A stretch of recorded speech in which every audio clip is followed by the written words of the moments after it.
Falcons may be the best offensive team in football. They are led by Steve Bartkowski, who threw 31 touchdown passes to lead the league last year.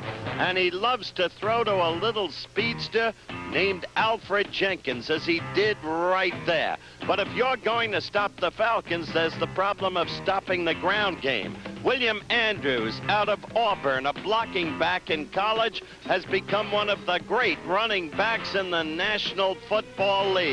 Bull-like, so hard to bring down. And he, together with Lynn Kane, are marvelous. But if you're going to stop the Eagles, you've got to stop the young man from Abilene Christian, number 31, Wilbert Montgomery, who plays with absolute abandon. A great runner, a great receiver, a good blocker. And they are led by Ron Jaworski, number 7, the NFC's top-rated passer in 1980, the man who led them to the Super Bowl against Oakland. So tonight, a critical game, the only unbeaten, untied team, Philadelphia against the Falcons.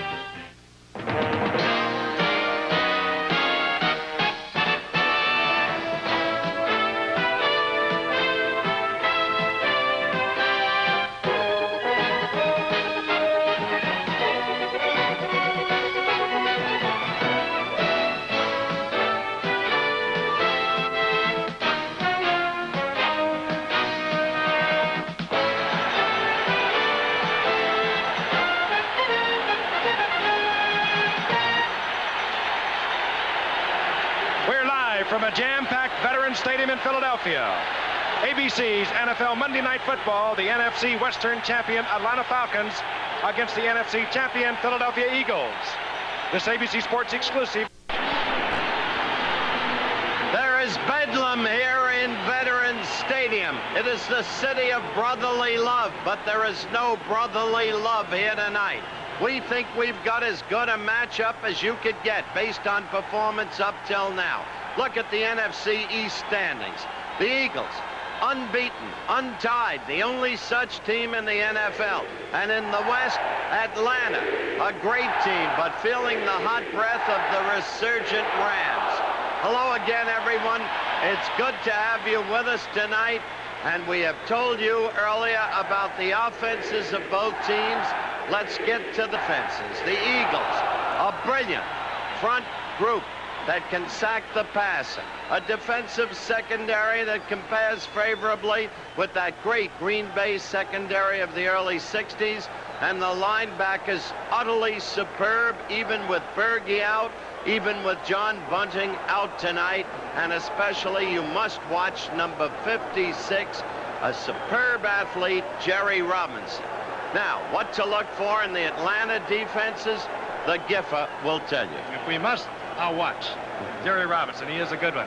For Atlanta, well, they really don't figure to be as good as the Philadelphia Eagles. But quite frankly, they have beaten 3 times in the last 3 years. They've done it in the fourth quarter in a surprising way. For Atlanta, their weakness is defense. Against the pass primarily, because last year they were 25th out of 28 teams defending against the pass. They've tried to improve that. They drafted Bobby Butler, a #1 pick. They have him at the corner, but they're still weak there, and they're going to miss Joel Williams tonight. They stay in a 3-4 defense all the way, no matter what the situations. And they have 2 really fine linebackers they came up with last year. Number 56 is Al Richardson, and number 50, Buddy Curry. You're going to be hearing their number a great deal tonight. This should be a good football game. There's a tremendous excitement here at Veterans Stadium, sold out, over 70,000, and Fran Tarkenton is with us, and he's on the sideline now with Carl Peterson, a longtime friend and a close associate, personnel director for Dick Vermeil of the Philadelphia Eagles, as he was at UCLA through those successful years. Fran, right now, let's have a word with Carl. Carl, everybody tries to throw against the Falcons. Will you do the same? Yes, we've got to, Fran. We've got to do something to misdirect them a little bit. We're going to run a little misdirection things. We've got to do some speed screens. Got to hurt them on the corner a little bit. They've got some young corners, and they're too good up front to just run at them. Does the height of Carmichael really make a difference against the small cornerbacks? Well, I certainly, you know, in that fade pattern when they're bumping run and right on him, I think you'd agree with that too. But we just got to do something a little bit different than we have the last 2 times, because they've whipped us.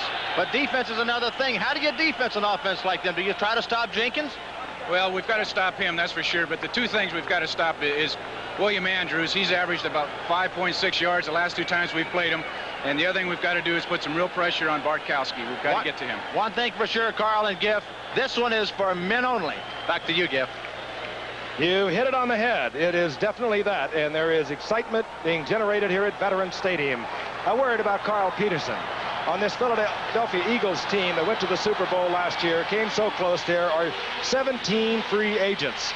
This is the man that brought them together, put them under the instruction, and believe me, it's emotional instruction when you deal with head coach Dick Vermeil.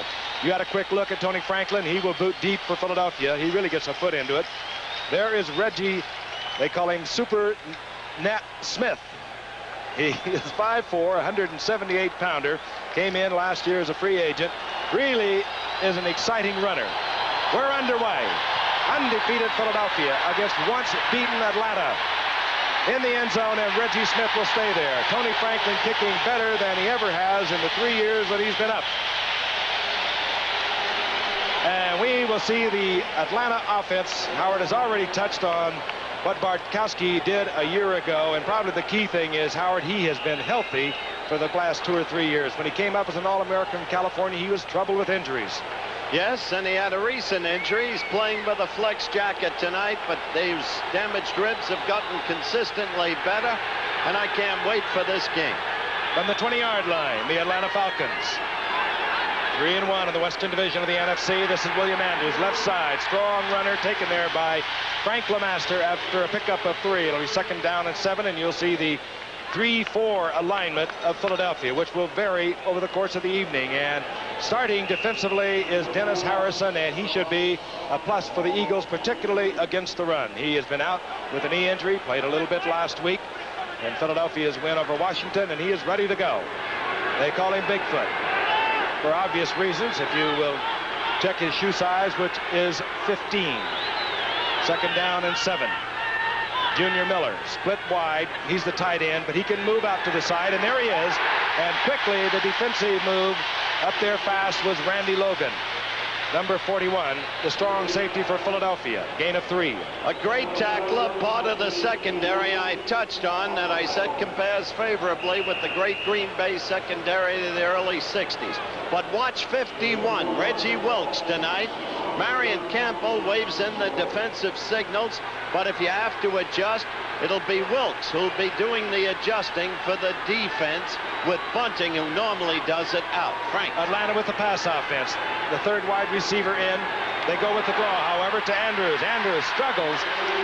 Depending upon the marking, it could be an Atlanta 1st down. Al Chesley, number 59, defensively in there on the stop.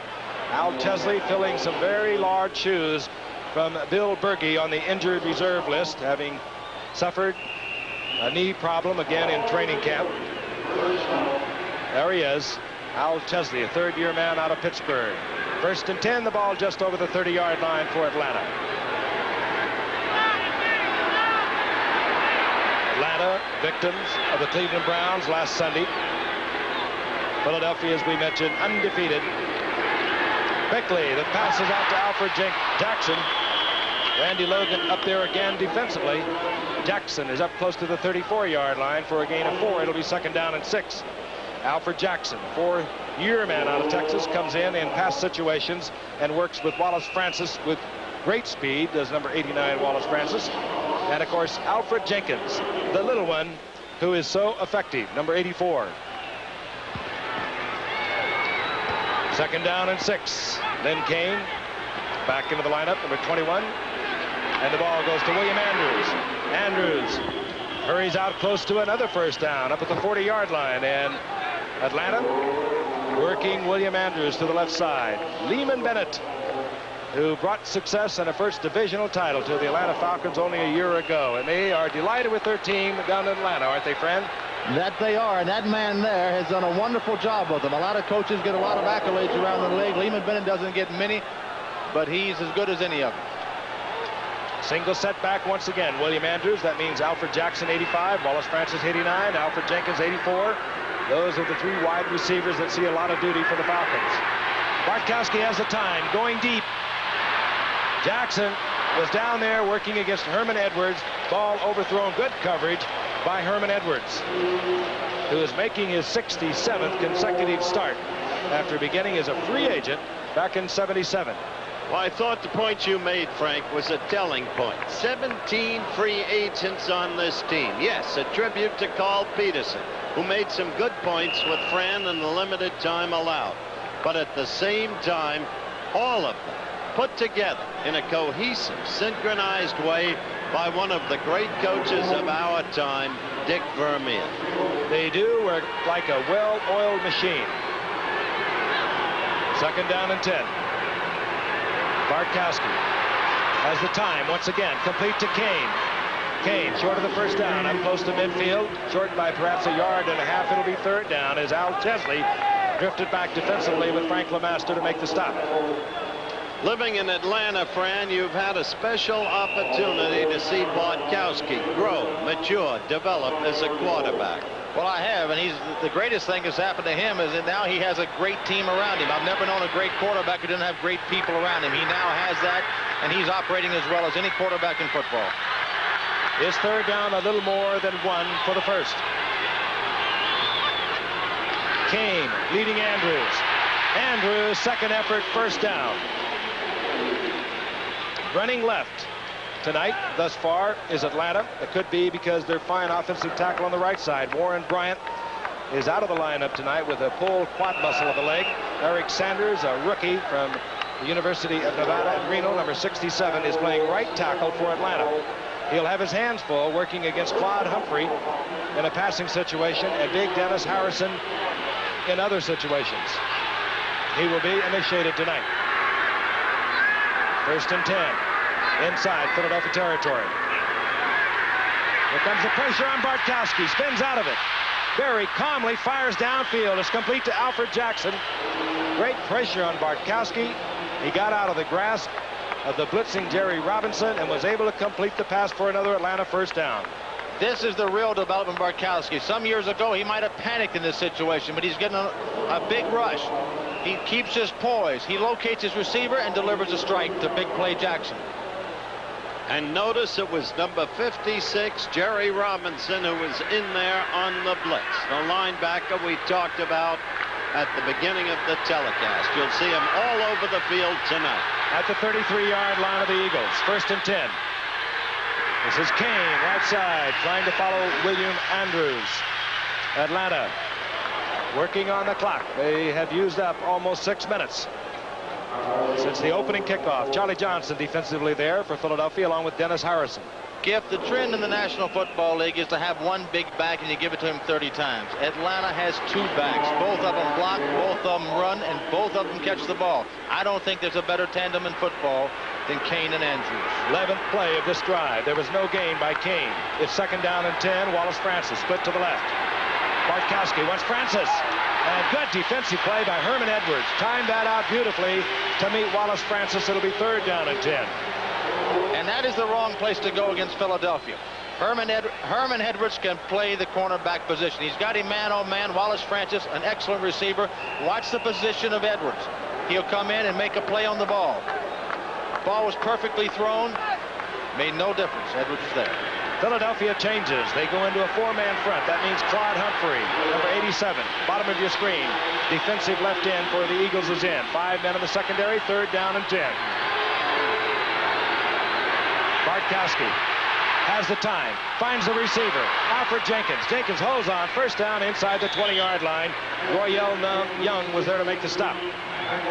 Alfred Jenkins has just extended a remarkable record of well over 70 games in which he's caught at least one pass or more. I don't think he's really more than 5'8". There's Dick Vermeer. 78 games now in which Alfred Jenkins has caught one pass or more. He's only about 5'9", 170 pounds. Deep, he can go. He can catch it over the middle, as you just saw. First and 10, Atlanta. William Andrews, right side. Picks up 3, perhaps 4.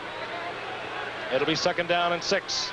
Charlie Johnson defensively there for the Eagles. Yeah, for this leg, a lot of people say, well, some people are not big enough to play or they're too big to play.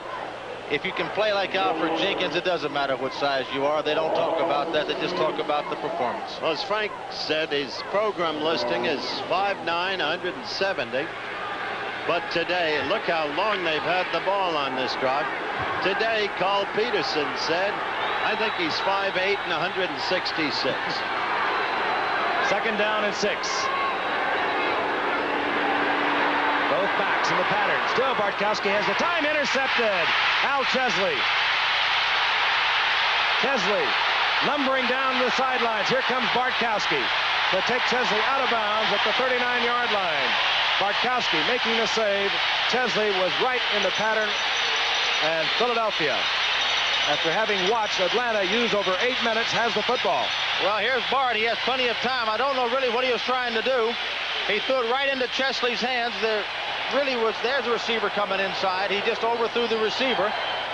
And then Chesley makes a good move. The offense kind of just stopped, didn't chase the man. And he's running, and Bartkowski's going to have to make the tackle. So a tremendous effort on the part of Atlanta has been wasted. And right now, Al Chesley is hurt. And keep in mind, as we mentioned top of the show, one of their fine linebackers, John Bunting, is already out of the lineup. The Eagles hurting a linebacker. Chesley is all right, ran off the field, now having a conversation with the rest of the defensive unit that always gets together around Marion Campbell, the Swamp Fox, former Atlanta head coach. Right now, Ron Jaworski leads the Eagles up to the line of scrimmage, just over his own 39-yard line. Over at Montgomery. Very sore hamstring. Number 31 is in there, along with Hubert Oliver, also a very sore hamstring. The Eagles are hurting on offense. Charlie Smith in motion. Play action. Jaworski. And he hits big Harold Carmichael. Carmichael dueling Tom Pridemore and finally going out of bounds, but he's inside the 25-yard line. Tom Pridemore, 5'10", Harold Carmichael, 6'8". 38-yard pickup. Exactly as you look at this ISO on Harold, what Carl Peterson talked to Fran about, the use of Carmichael against the smaller men, and so far exactly the kind of game we expected. The Eagles coming up with a big defensive play when most it counted.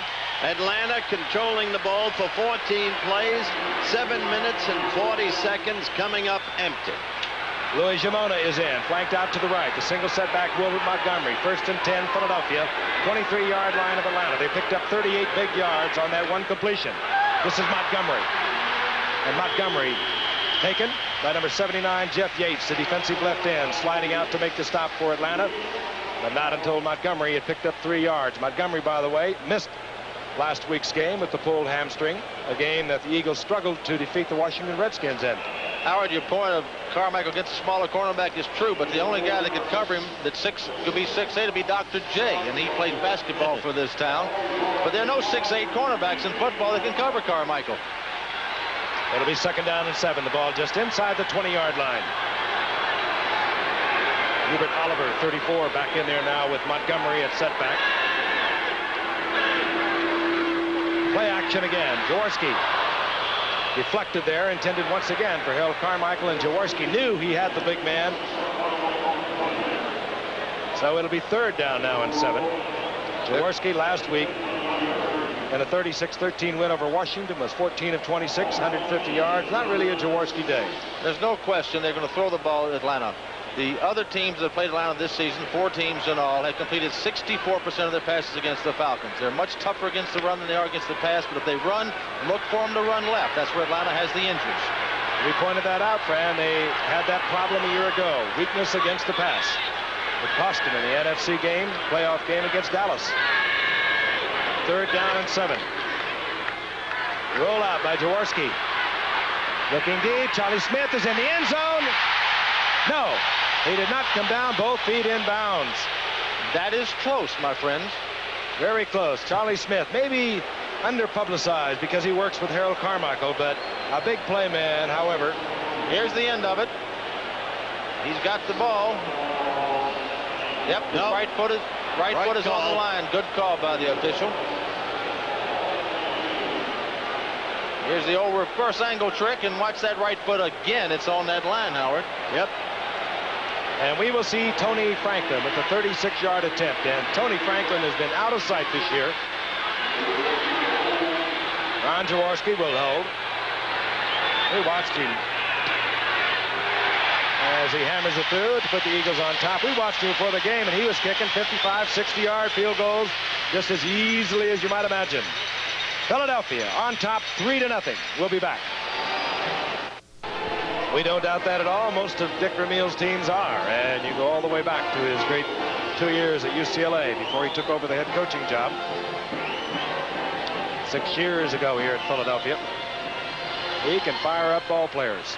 Reggie Smith is deep. Tony Franklin again. Kicks off. High, booming kick. Reggie Smith will have a chance from his 2-yard line. Reggie Smith out to the 20, stacked up there, and it looked as though the ball might have got away from him for a moment. But Atlanta, who used up over 7.5 minutes in their opening drive to come away with no points, watch the Eagles come back, use 1 minute and 9 seconds to get 3 points. There it is. And the point there is that's one of the most deceptive statistics in the game. Time of possession. Points on the board is what counts. Right. 22-yard line for Atlanta, but we know Atlanta can move the football.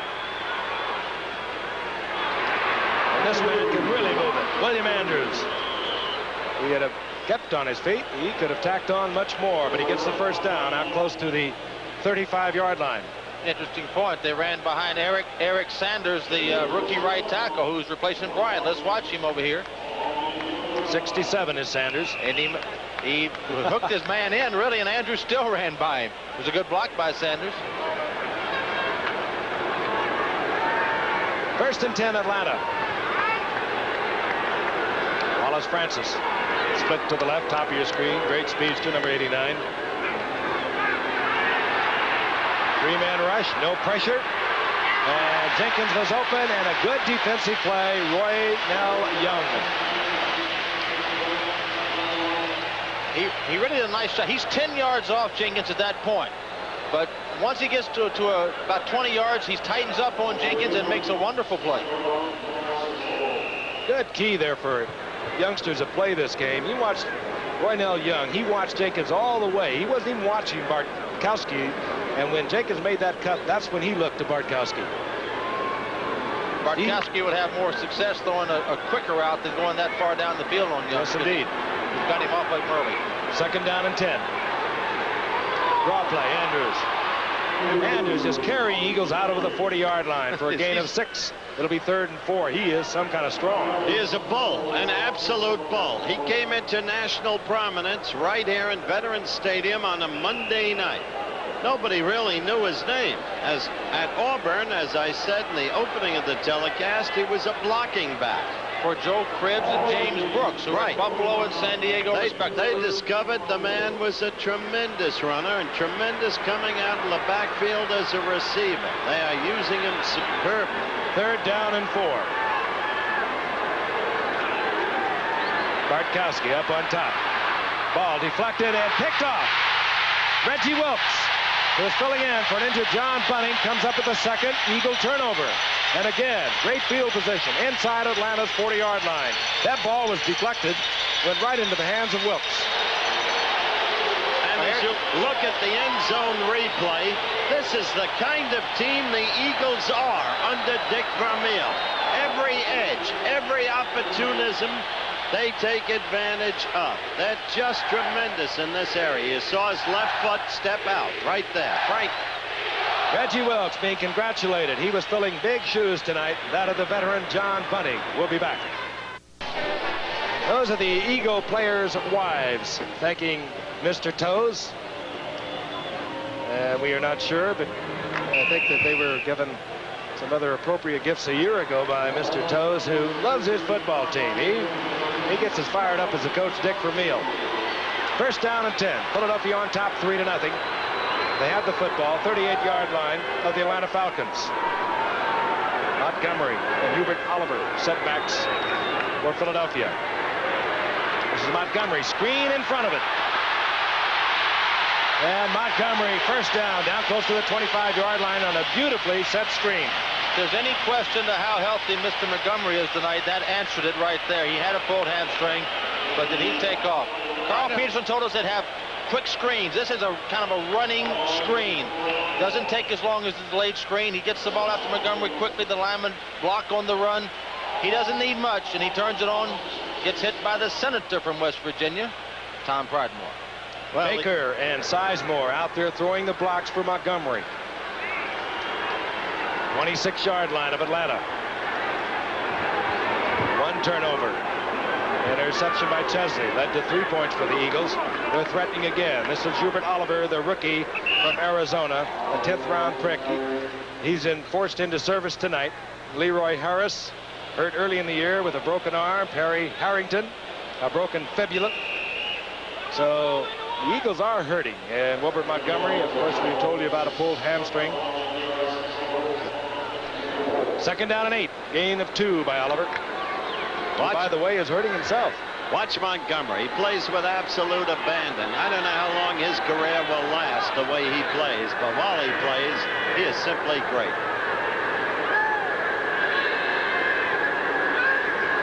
Long count by Jaworski. Fires. Charlie Smith, the receiver, inside the 20-yard line. A gain of 5. It'll be 3rd down and a long 2. Kenny Johnson defensively there for Atlanta. Yeah, when you look at the Philadelphia team, you've got to defense 2 people, Harold Carmichael and Wilbert Montgomery. Half the running plays and pass plays go to one of those 2 people. You would think Atlanta would try to take them away, and then Charlie Smith may be a factor. Keith Pepley may be a factor, but so far they haven't really stopped Carmichael or Montgomery. 3rd down, call it 3. It's a situation that should put Jaworski into the pass. He does not. The quick toss. Oliver, left side, short of the 1st down. It'll be 4th down. We should see Tony Franklin once again.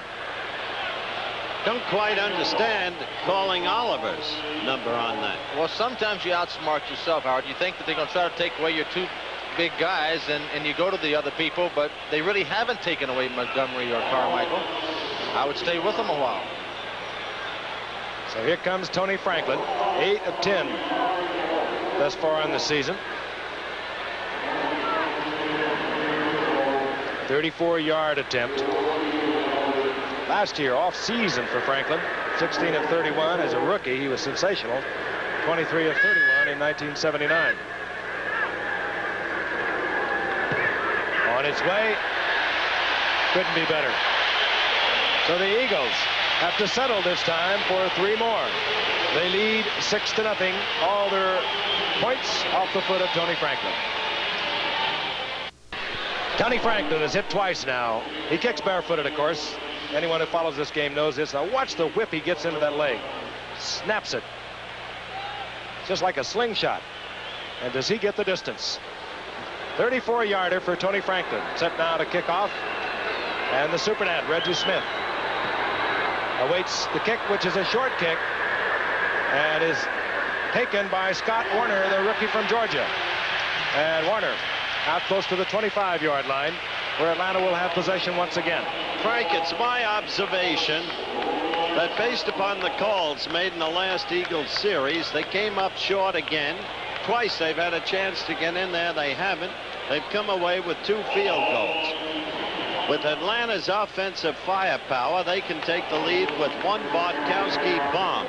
So don't be misled by the flow of play thus far. The Eagles haven't truly capitalized. Al Jenkins out to the left on 1st and 10. William Andrews gets a block from Kane, cuts back, barrels into Randy Logan, carries him forward for a gain of about 8, dragging Al Chesley with him. He is some kind of power. I'm really amazed at how well Atlanta's running the ball on the Eagles. When you can run on 1st down for 10, 12 yards, which they did a while ago, they get 9 yards here on a run. That makes quarterbacking a lot easier. Atlanta has been a bit of a jinx for the Philadelphia Eagles over the past 3 years. They have met 3 times. Atlanta has won each of those 3 meetings as Bartkowski looks over a 2nd down and 2. Andrews easily the 1st down out to the 37-yard line. Reggie Wilkes helping out on that tackle. You know, he may have got national publicity on our Monday night game, William Andrews we're speaking of, but when he came in as a rookie, he shocked everyone. In his first game against New Orleans, he went for 167 yards, a near NFL record. He came right back the next week, and as we mentioned, went 124 yards against the Eagles. 6 feet, 200-pounder. Runs like a 230-pounder. Quickly out to Al Jenkins. Runs into number 46, Herman Edwards, short of the first down, but up to the 43-yard line for a gain of 7. It'll be 2nd down and 3, and time has run out in the first quarter. Atlanta on the prowl once again. We'll be back in Philadelphia. That means that Kansas City will be the home team for the first 2 games of the best-of-5 American League West playoff series beginning tomorrow against Oakland. No need to play the second scheduled game today, but Kansas City was put through an extra trip, more use of their pitching staff. The whole thing a lame brain idea. Back to Giff. But what do you think about it? Actually, can you be more specific, Howard? 2nd and 3. This is Kane. Kane, first down, midfield. And boy, how these 2 youngsters have complimented themselves, Len Kane and William Andrews. Both of them basically blocking backs. Kane at USC for Charlie White, Andrews for the likes of Joe Cribbs at Auburn. Okay, first quarter statistics. Atlanta, first down, big edge. Rushing, big edge. Passing about equal. Total yards, edge to Atlanta, but 2 turnovers critical. Time of possession, we've already told you, a deceptive statistic. Single setback as Len Kane is split to the left. William Andrews, the lone setback, gets the call over to the left side and struggles forward somehow for 3 yards, moving close to the 46-yard line of Philadelphia. Bigfoot Harrison defensively there, number 68. Told you about him. The Eagles, although undefeated, have sorely missed Dennis Harrison, who hurt his knee in training camp and is, well, one would speculate, still not entirely 100%. There's no way they'd let Bigfoot go. Excuse me, Fran. I want to pick up in a moment because Vermeil wanted Mosey Tatupu while Montgomery was out in a trade with the Pats. Finish up in a moment. 2nd and 7. Junior Miller, the tight end, in motion. Here comes the blitz, and Bartkowski gets away from it and now has to fire over the arms of Junior Miller, who was covered by Randy Logan. It was Dennis Harrison pressuring Bartkowski. Point I was making, Fran, Vermeil has great respect. There are the stats on Steve up to this point. Great respect for Mosey Tatupu, who had a superb game against Dallas on a Monday night when you weren't with us, Fran. But the Pats wanted Bigfoot Harrison or Jerry Robinson. And Vermeil said, no, we won't go. 3rd down, passing situation for Bartkowski. 4-man front for Philadelphia. Ken Clark is in. Rod Humphrey, number 87, is in. Bartkowski has to hurry the pass, and it's to Jenkins, but incomplete. It'll be 4th down, Atlanta. Well, again, they'll have to turn it over. That was real pressure, Fran. 2 downs in a row. Well, that time he had enough time to throw, I thought. Jenkins had his man beat. Bart didn't throw the pass he wanted to throw. He might have had to hurry it a little bit, but it's certainly something that he would normally make that play. Dropping for Philadelphia, Wally Henry. He'll guess with John James, who is one of the more accurate punters in the league, having led the league a year ago in kicking the ball out of bounds inside the 20. Senior citizen of this Atlanta team. Here's Wally Henry from his 15-yard line. Back to the 20. And so Philadelphia will have a 1st and 10 at their own 20-yard line on a kick of 33 yards by John James, who did not catch the sideline. Philadelphia on top 6-0. We're in the 2nd quarter. Well, it's the Oktoberfest of sports for ABC Sports, and it begins tomorrow with the American League Divisional Playoffs. Oakland against Kansas City, 3 o'clock Eastern, and then Wednesday night, the Yankees against Milwaukee. Be with us. You going to be in both places? No, I'll just be in Milwaukee. All right. So Red Giroux. 1st and 10 for Philadelphia. Wilbur Montgomery gets a block from Oliver, and then Montgomery showing his power as he's out close to the 27-yard line, gain of 7. That was what I meant, Frank, by absolute abandon. Did you see that guy accelerate, Fran? Well, his average per rush this year is 5.7. Now, 4 yards a rush is an exceptionally good average. I think I'd keep giving him the ball as long as he could breathe. He is one tough cookie. He had an off year last year, a little over 700 yards, but when he had to be there, he was there for the Eagles. Hurt a knee, an ankle, had a groin pull a year ago. And Wilbert Montgomery will give you 110% every time around. 2nd and 3. That's Charlie Smith in motion toward you. Play action by Jaworski. Trying to go deep to Carmichael. He's covered, so he goes out to Montgomery incomplete. And I want to tell you, Kenny Johnson had Harold Carmichael man on man. Jaworski had plenty of time. Now they're getting a little fisticuffs between Carmichael and Johnson. As you look at Jaworski down, I think there's a flag back there, too. We might have roughing the passer, but Johnson covered him exceptionally well. This will be the first penalty flag we've seen thus far tonight. Atlanta is a very aggressive team, Giff. They get a lot of these penalties. Personal foul on a defense, number 79, roughing the passer. Jeff Yates a little late against Jaworski. The first down for the Eagles at their own 42-yard line. 12:26 remaining in the first half. 2 turnovers, each of them leading to a 3-point field goal by Philadelphia. That's our scoring. The Eagles on top 6-0. Oliver, the rookie from Arizona. Now the single setback as Montgomery moves to the wing.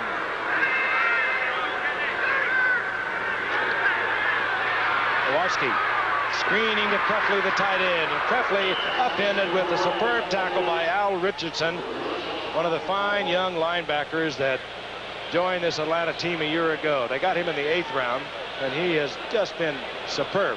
That's one of the things Jerry Glanville, the defensive coach, this was the penalty. Watch this. But a year ago, Lehman Bennett and Jerry Glanville put the lie to the old maxim that you couldn't win with rookies. Was that, in your mind, really a roughing the passer for him? I think he did hit him a little bit late. It was a close call, but he did hit him a little bit late, and then they're protecting the quarterbacks. I wish they'd have done that a few years ago. Second and 10. 2nd and 10. Rodney Parker, another wide receiver, is in for Philadelphia, number 83. Jaworski throwing deep. He had receivers together, intended for Charlie Smith. Carmichael was down there with him, and it attracted a lot of white Atlanta jerseys. It'll be 3rd and 10. You realize what you'd be making if you were still playing? Max Winter showed us all those dollars out of his billfold when we were in Minnesota. And haven't they gotten well the last 3 weeks? Unbelievable. Bud really Grant is just amazing. He is indeed. I did mention that night that they might still be a factor in that Central Division, even though they were 0-2, and now they are. 3rd down and 10. The 3 wide receivers remain. And Jaworski will operate from the shotgun. As the time, Billy Campfield is the receiver. And Campfield, he'll be short of the first down. He almost had it, but it was a tremendous tackle by Bobby Butler, the rookie first-round draft pick out of Florida State. And he saved the first down. It looked like he was going to be able to make the first down easily. He had 2 blockers in front of him, no Falcons around. But the Falcons, they just swarm over you. No individually great players on the defense, really, with Joel Williams out. Some very good players, but they swarm you. Glanville makes them tackle. You're telling me Curry isn't great? Very good player. Very good player. Reggie Smith at his 10-yard line. Max Runniger kicking well this year, over 43 yards. That's his average. This time it doesn't turn over, and it'll be short. And it will be out beyond the 20-yard line. Marking it close to the 23-yard line, where it'll be 1st down and 10, and a flag is down at the line of scrimmage. Referee tonight is Ben Dreith and his crew. Again, Philadelphia 4-0 in the young season, leading the Eastern Division of the NFC. And that's going to be a first down. Giff is holding on the defense. They're going to bring it back, mark it off, and it should be a Philadelphia first down. That's the kind of mistake you simply cannot make. 59 on Philadelphia was holding. 59 Philadelphia. Well, holding. Well, he pointed the other way. He did. I think he just turned around a little bit. I think he still turned around. He's got his facts. I think he's 59 on the Falcons. I think he was, too, since we whatever it did not have a 59 on the Philadelphia unit. Well, no, he's going to He's going to prevail, Giff, over you and I. I'll tell you that. He's going to call it against the Eagles. Ben will get it worked out. Either way, that's the kind of mistake you can't make. Ben knows what he's doing. So Al Chesley, apparently, the guilty Eagle, and Atlanta will have fairly good field position. The ball at their own 33-yard line. They have a little more than 10 minutes remaining in the first half. The Eagles on top 6-0. Good, hard-hitting football game. Stick around and enjoy. The holding penalty against Philadelphia's Al Chesley has been assessed. Our referee, Ben Dreith, had his facts right. He just pointed north instead of south. In any event, Atlanta has the ball. 1st and 10, the ball at their own 28-yard line. Giff, one mystery man in the Atlanta offense is Junior Miller, the great big tight end who can really play. He hasn't been used much this year. Be interesting to see if they get to him tonight some. Out of the eye, Andrews and Kane. That's Miller in motion. This is Kane. Gets a block from William Andrews. And Kane picks up big yardage out of the 35-yard line. They're really chewing up that yardage on the ground. When Atlanta has the ball, time flies by. That offense keeps going. They have big first down yardage every time in accordance with the old cliche. Get as much as you can on first down, 4 yards or more. And they're getting that and more. Their statistics are good, but they don't have any points. They trail 6-0. Andrews this time stacked up out over the 35, up close to the 37, short of the first down. It'll be 3rd down and perhaps 2 as Charlie Johnson slid out there defensively for Philadelphia. We have another biggie next Monday. Critical game again. Buffalo playing host to the team that used to be their nemesis, Miami, but the Bills cracked that last year. And with Chuck Knox and in the wake of the Dolphins' tie with the Jets, the Bills are looking forward to beating the Dolphins if they can and moving in tight on Miami. 3rd down and 2. Andrews.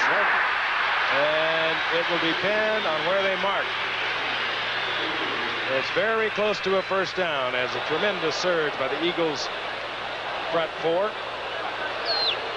Stacked up this man. That's a lot of man to stack up.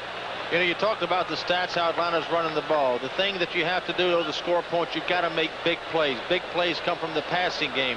The Falcons not only have not made big plays from the passing game has hurt them with 2 interceptions. They'll bring the yard markers out. And Andrews will get the first down. As much as we talked about the Atlanta defense, Fran, you mentioned it, and I agree, they don't have any really great players over there. They're good players, and in years to come they might become great, but Philadelphia amazes me. You look at that defensive unit, and they just play so well together. Yes, they do. No, really all pros over there. A lot of good players that, and they play great defense. No question about it. Of course, probably Jerry Robinson, number 56, right linebacker there at the bottom of your screen. Bartkowski has to hurry the ball to Alfred Jenkins. Actually, he did not have to hurry, but he did, and it's incomplete. There's no question about it. Bart is having a good year this year. Had a great year last year. Tonight, he really hasn't gotten into the rhythm of the game yet. I'm not sure Jaworski has either. I'm sure he will before the night is over. Both of them are excellent quarterbacks, but he had time to throw. Jenkins was open. He underthrew him. Time remaining in the first half. Again, Bartkowski also playing in a flak jacket tonight. Very sore ribs. Damage against Green Bay a couple of weeks ago. He looks over a 2nd down and 10.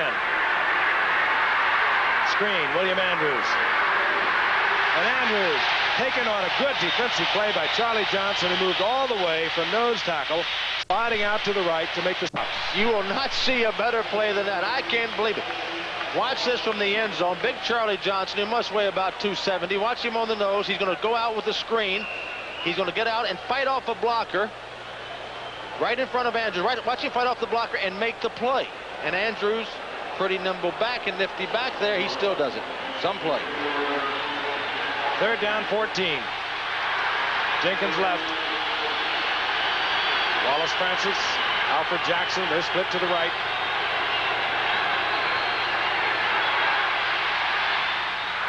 Going for Jenkins. Yes, and he'll have the first down. I'll tell you, that was a beautifully thrown ball. It had to be thrown absolutely perfect. Double coverage on Jenkins, and Atlanta comes up at the first. First big play for Atlanta offensively. And watch, not many quarterbacks in the game can make this kind of throw. His arm is so strong. He's across the field. Watch Jenkins' feet and see if he gets him down. There's 1, 2 right in there. Well, that was 3. That might have been 3. But they gave it to him. You've got a story. It might have been 3. And you only need 2. That's right.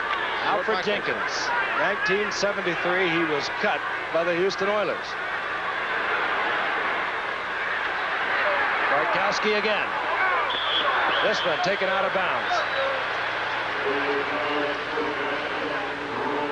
And the guy that caused that play to be an errant throw was really Jerry Robinson, who got back into the coverage and Bart to throw the ball over his head and throw it out of bounds. Well, what you said, it was exactly true. They've gotten a lot of yards rushing, but you really score with the big play. You've got to make big plays. Atlanta has 68 yards rushing, Philadelphia 14, but it's 6-0 on the scoreboard, Philadelphia. And that's because of the 2 turnovers, which make a difference in a game like this.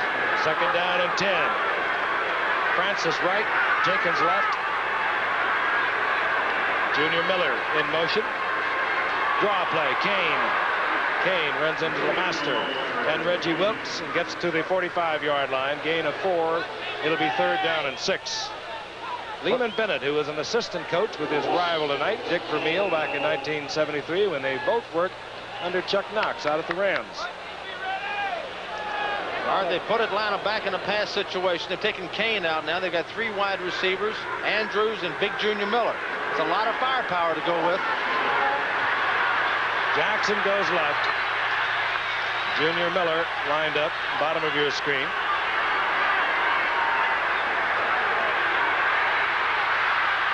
Going deep. Jennifer Jackson, and back there defensively, and coming up with the play is Randy Logan, and this should go against Jackson. Yep, I think it was offensive pass interference. Jackson really trying to keep Logan from the interception. No. Well, I'd like to see this again. I'm not sure. Calling that against Logan. Well, let's watch it. Here goes Jackson, and you people can watch it for yourself. Logan's got good position, perfect position.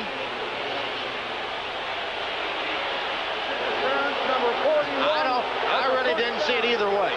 I didn't see anything there. I didn't see it either way. They're jostling a little bit down there, but Logan's got a chance to go. Let's watch it from this angle, see if we can see anything. Now Jackson really pushed Logan there. I can only see Logan playing the football. I cannot see a penalty on Logan there. I don't agree with the call. 1st and goal to go, Atlanta at the 6-yard line. 2 tight ends are in. McCusker joins Junior Miller. Andrews. And Andrews is taken by Ken Clark. A superb backup nose tackle is in there on the goal line defense. Well,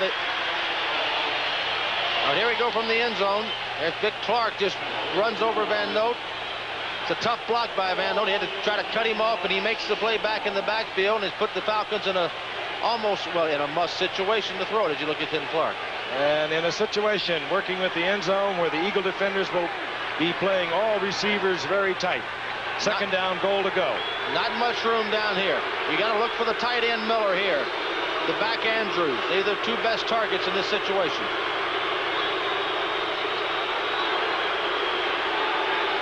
Bartkowski changing off. Flips it up.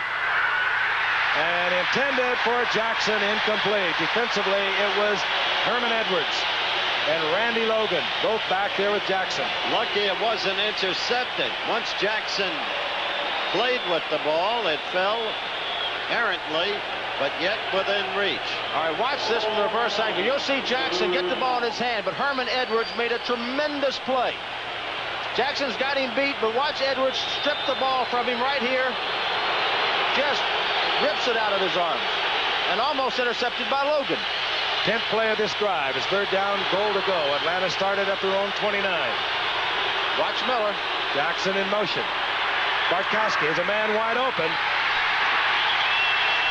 It's Jackson is there, and in the arms of Herman Edwards. Edwards is playing himself some game. And it's decision time, and quickly Lehman Bennett makes the decision. Out comes the field goal unit. It's 4th down. Ball inside the 3.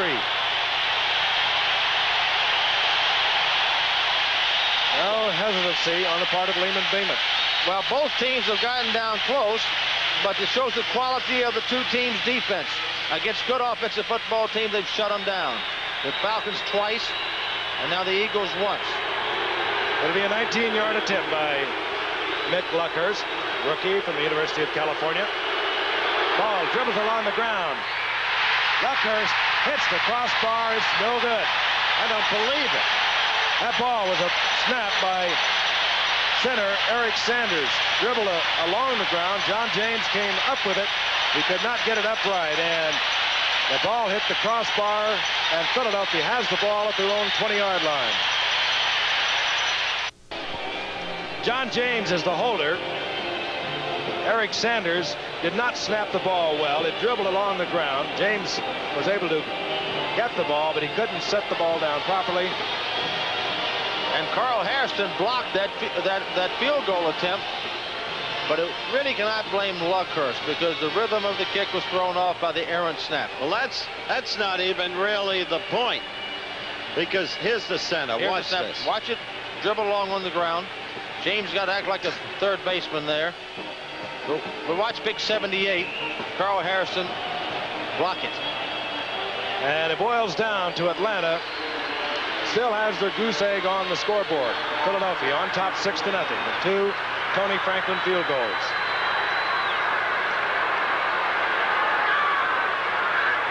Wally Henry in motion. Wilbert Montgomery, and he is smacked at the line of scrimmage. Hit there hard. Number 65, Don Smith, there first. See how misleading that statistic is, with the Eagles leading 6-0.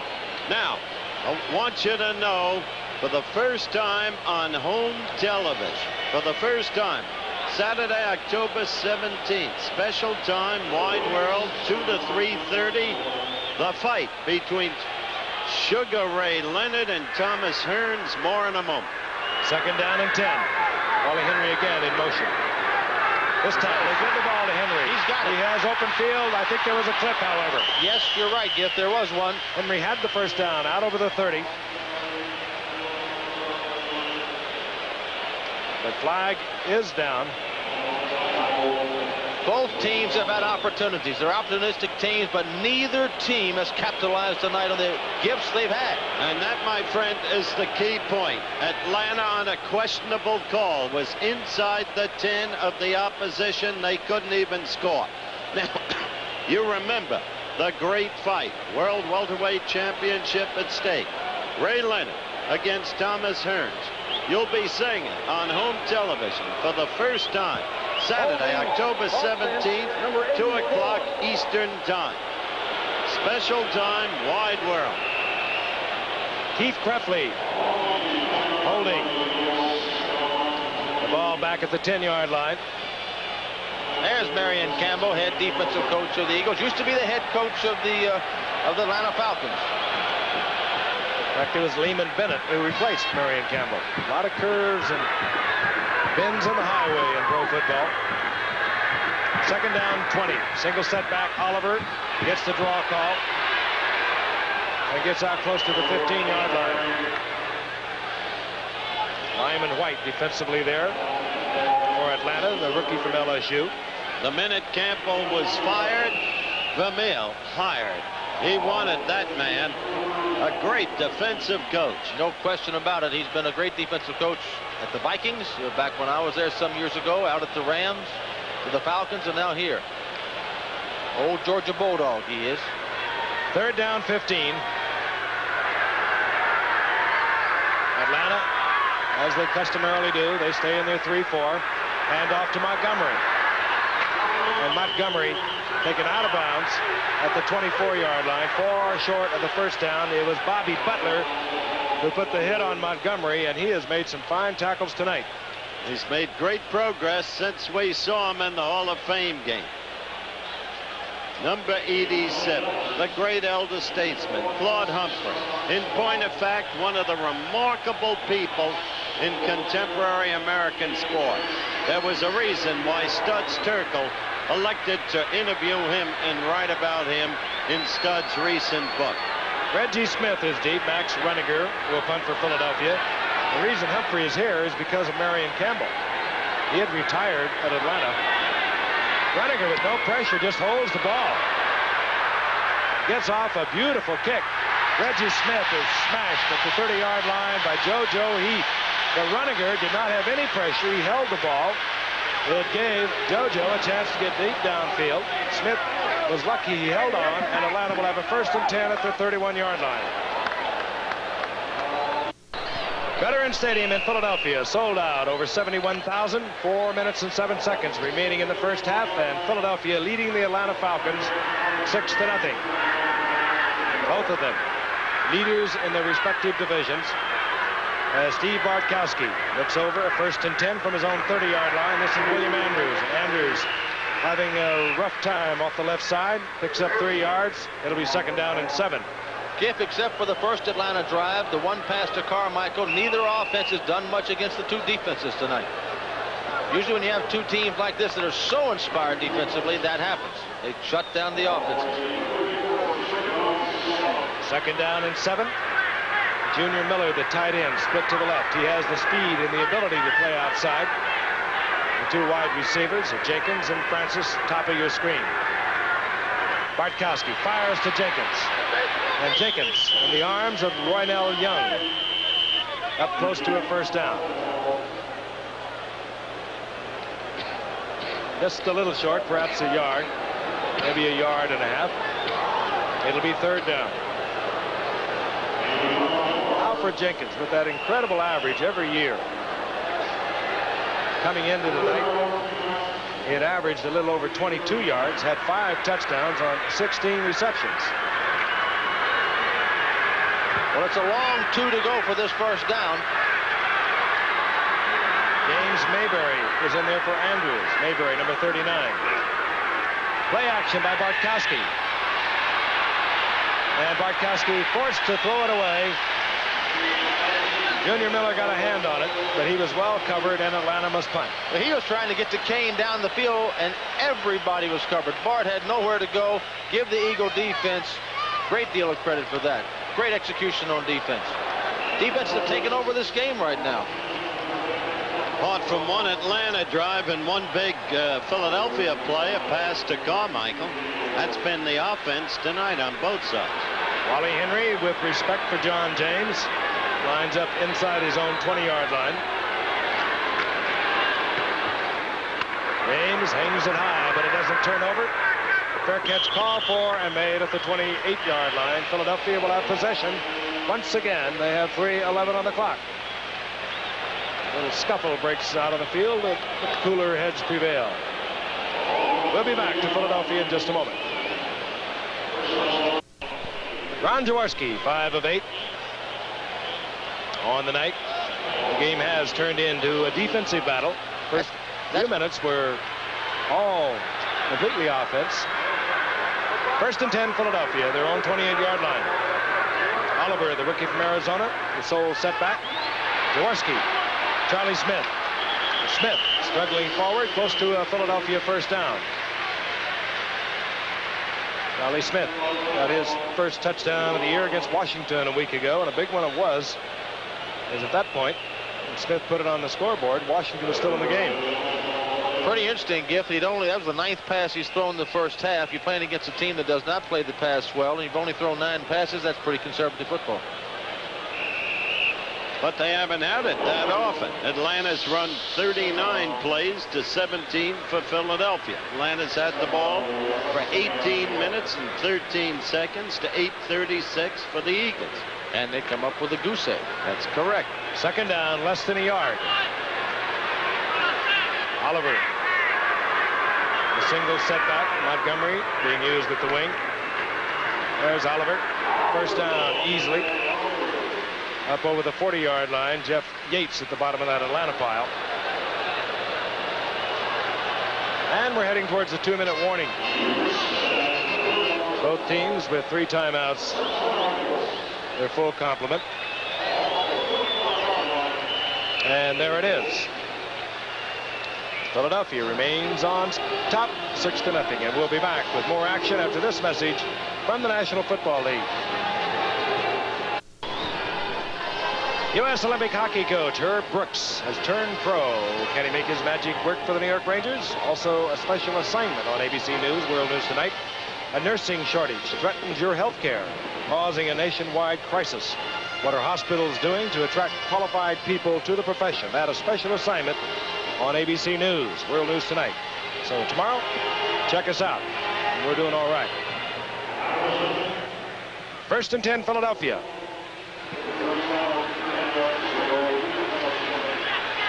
Just over their own 40-yard line. Billy Campfield, Wilbert Montgomery in there, flanking Jaworski in the shotgun. 3-man rush by Atlanta. Montgomery. And Montgomery gets away from one Falcon, but down he goes, and he got a late hit out of the 43-yard line. I don't think there's any question about that one. As I mentioned before, Atlanta gets 2 or 3 of these every week. Very aggressive team. Lehman doesn't want to take the aggressives out of him. I'm sure he doesn't want this type of penalty. This is a big penalty. And you can see easily what the Eagles are thinking as you look at this from the end zone. Let's look at it first. They've got Carmichael actually triple down the field. He's going to swing it out to the left. A little screen pass to Montgomery. Missed tackle by Laughlin. Goes down, and there's the spear by Kuykendall. And a good call. Crazy. It is a good call. That is a huge penalty. A senseless one if you really put it in perspective, because now Philadelphia close to field goal 152 range. remaining in the half. We'll have a 1st and 10. They're at the 41-yard line of Atlanta. Think touchdown, settle for field goal. And one other thing, you want Personal foul, late hit on number 54, the defense. That's a 1st down. And the other thing, you want to use your clock. 1:52 left in the 2nd quarter. You want to either kick your field goal, score your touchdown, and leave the other team no time. Let's see if they can do it. 3 timeouts for Philadelphia. Out of the shotgun once again. Campfield, 37, is a good receiver, as is Montgomery.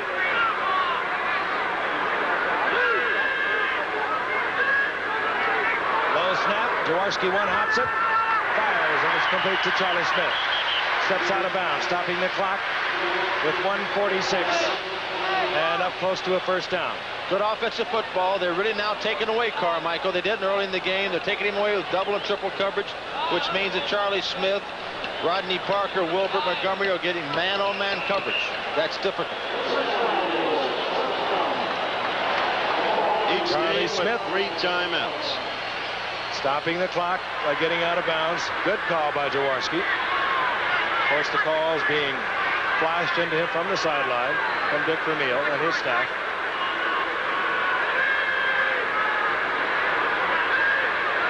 On 1st down. Throws it into a crowd to Rodney Parker. Incomplete. Rodney Parker really bombed. Little sticky there. Well, if you watch him here, you'll see him look like he's open for a minute. Jaworski delivers the ball, delay underneath. They cleared out, and watch him get converged on right here by 3 Falcons. Butler, Kuykendall, Curry. Atlanta now in their defensive set are content to go with a 3-man rush, which will cause Jaworski no problem from a rush standpoint to drop an 8 men back in the secondary in hopes they can cover people. This is what many people thought was a weakness in their strategy last year. You might recall Dallas with their 2 touchdowns in the playoff game late in the game to win. Man wide open. Great catch. Did he hold on in time? I believe he did. Yes, Charlie he Smith. did. It's a proper call. Charlie Smith had possession. Atlanta may argue, but he had possession. Touchdown, Philadelphia. And it was a great catch. It was. At that time, Atlanta came with the blitz. They came with Buddy Curry, but there again, Charlie Smith is going to be man-on-man with Kenny Johnson. Here comes Curry, untouched, really. Jaworski makes a good play. Johnson couldn't handle him man-on-man. Smith beats him easily. Ball's underthrown. They get a touch. Pretty close touch. Think Think touchdown, settle for field goal. Quite a contrast from the way the Jets finished yesterday. Tony Franklin for the conversion. And the Eagles have moved out on top. They lead 13-0. Once again, in the 3 previous meetings of these teams, Philadelphia has been on top going into the 4th quarter, only to lose. Look again. Here's the last part. As you can see, he's got him beat easily. He's got man-on-man coverage. He's got the ball, hits the ground. He's all right. Ball pops out. And Touchdown. they are watching this, Frank, in Los Angeles. Well, I'm sure you're giving me a hint. Well, if the Falcons lose, the Rams are now 3-2. They'll move right into a tie. I thought it was more than a hint. You are not often that subtle. It's very hard for a team to play 16 weeks consistently good. The Rams had their problems early, but obviously they've got them solved somewhat for now anyway, and playing pretty good. Here's Reggie Smith. Franklin, when he gets his foot into it, he'll put it deep into the end zone.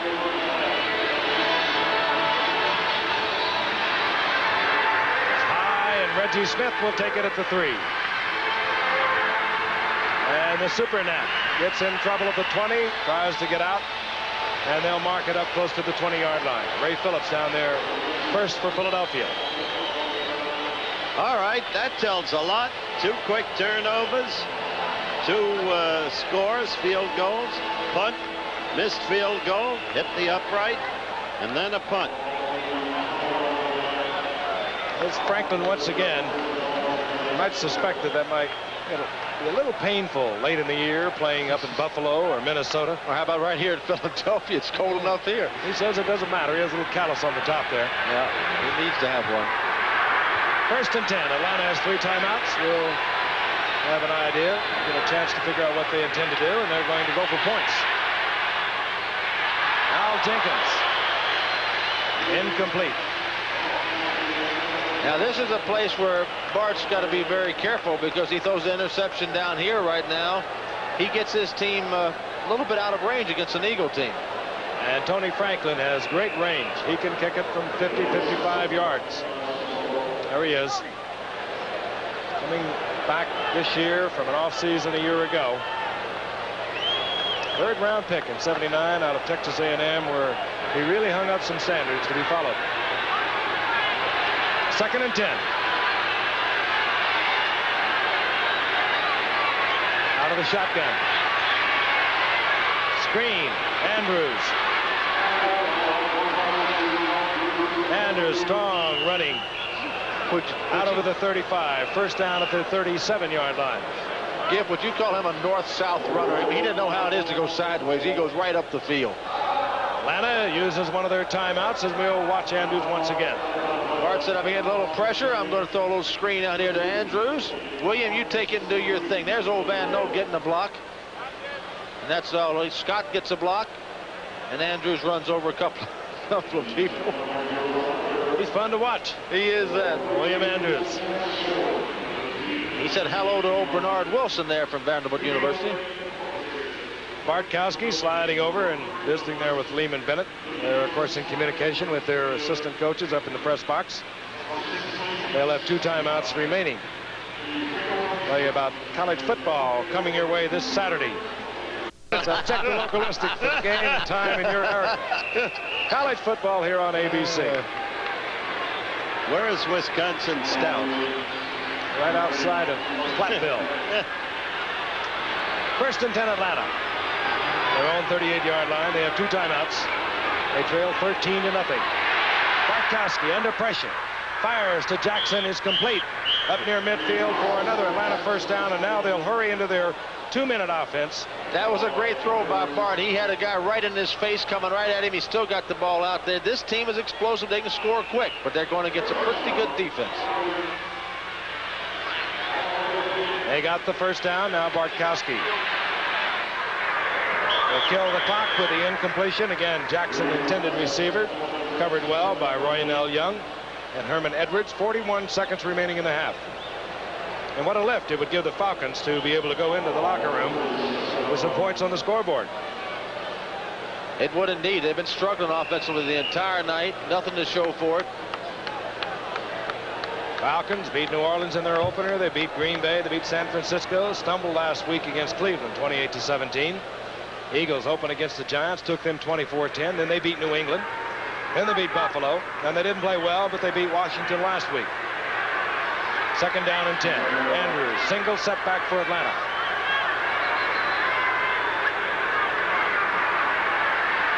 Bartkowski, Jenkins, and he's hammered to the artificial turf at the 45-yard line by Richard Blackmore.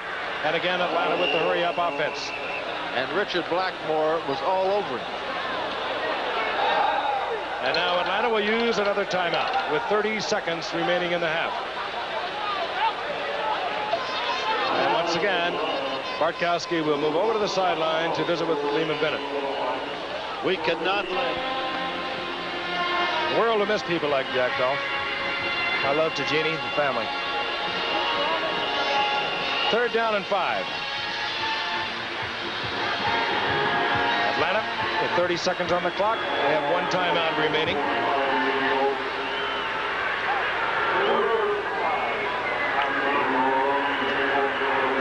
Jackson goes out to the right and Jenkins goes to the left.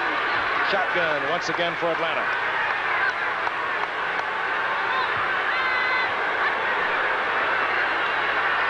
Bartkowski as the time fires incomplete, intended for Andrews. Stops the clock with 25 seconds. And it'll be third down. I'll tell you, the Eagle defense Fourth down, is tough. rather, and we'll get James. The coverage was good. They were putting good pressure on Bartkowski. He got hands up in his face, and he didn't have anywhere ready to go with the football. John James is on. Philadelphia thinking that James might try just about anything. They don't even have a deep man. And he'll kick away. Looking for the corner, and he does not get it into the end zone. Touchback with 16 seconds remaining in the half, and Philadelphia will have a first and 10 at their own 20-yard line. Lehman Bennett now in his 5th year. He's done some remarkable things in Atlanta. Broke even in 77, 9-7 in 78, fell back in 79, but last year 12-4, the first divisional playoff in the 16-year history of the Atlanta Falcons.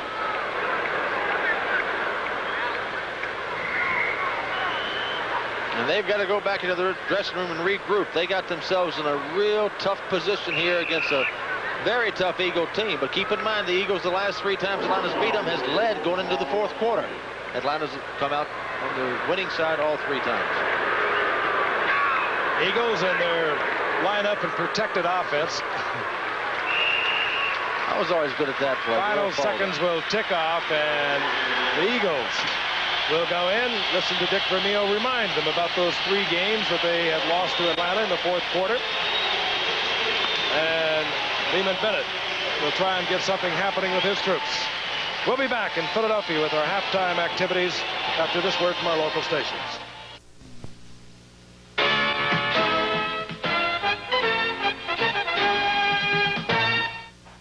There was a stunning surprise at Bush Memorial Stadium yesterday in St. Louis. Jim Hart had himself a great day. There are the stats. And after recovering a fumble on the kickoff, Hart handed off to Wayne Morris, 9 yards, touchdown, 7-0, the Cardinals over the Dallas Cowboys. Still the first quarter, Dallas struck back the way they seemingly always do. And you saw the handoff there from White to Dorsett. Touchdown. Tony just missed 100 yards on the day. That made it 7-7. Third quarter, it was 10-10. Pump, fake, then a throw. What a marvelous catch by Roy Green of the Cardinals, a superior ball player, playing 3 different positions on the day. Look at it again, one-handed and still within the end zone. The touchdown, 17-10 St. Louis. But later in the third quarter, 2nd and goal on the St. Louis 11. Danny White, who had himself another fine day. Throwing to Dorsett again. Tony in for the touchdown. 17-17, end of the third quarter. Fourth quarter, 1st and 10. St. Louis ball is St. Louis 22. Jim Hart, unafraid, unerring. Throwing to his tight end, Doug Marsh, number 87. That pass good for 20 yards. 2nd and 10 to Dallas 48. Now, watch Hart go to work again. You never heard of Roy Green. He played wide receiver. He played defensive back. He played on the special teams. 3 ways. And what a day he had. That was good for a 19-yard gain to the Dallas 30. Seconds remaining. Neil O'Donoghue, no question. High, right between the uprights. The St. Louis Cardinals upset the previously unbeaten Dallas Cowboys. The score 20-17. Hart gets some braces.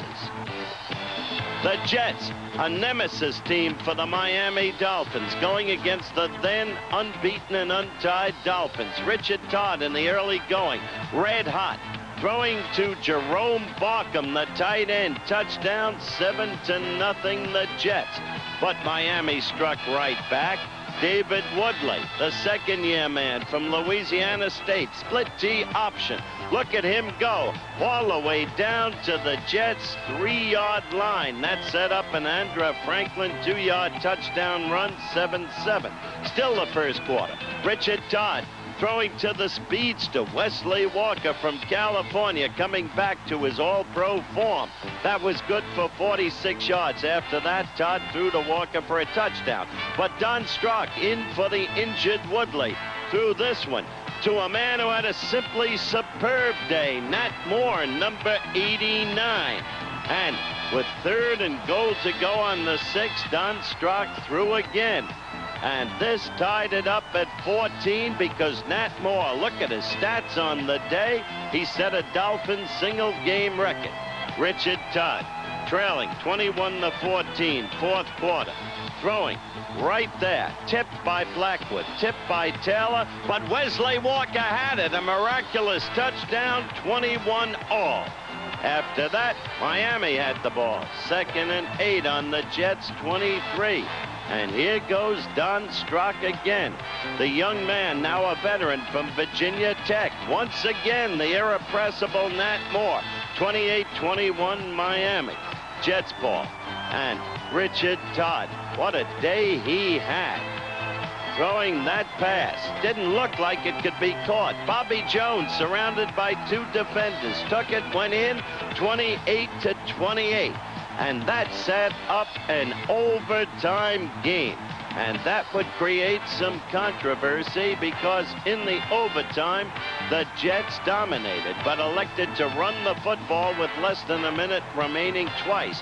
Leahy trying a 47-yard field goal. You see the chagrin, the despair, wide against the wind. So it was 28-28, a tie game.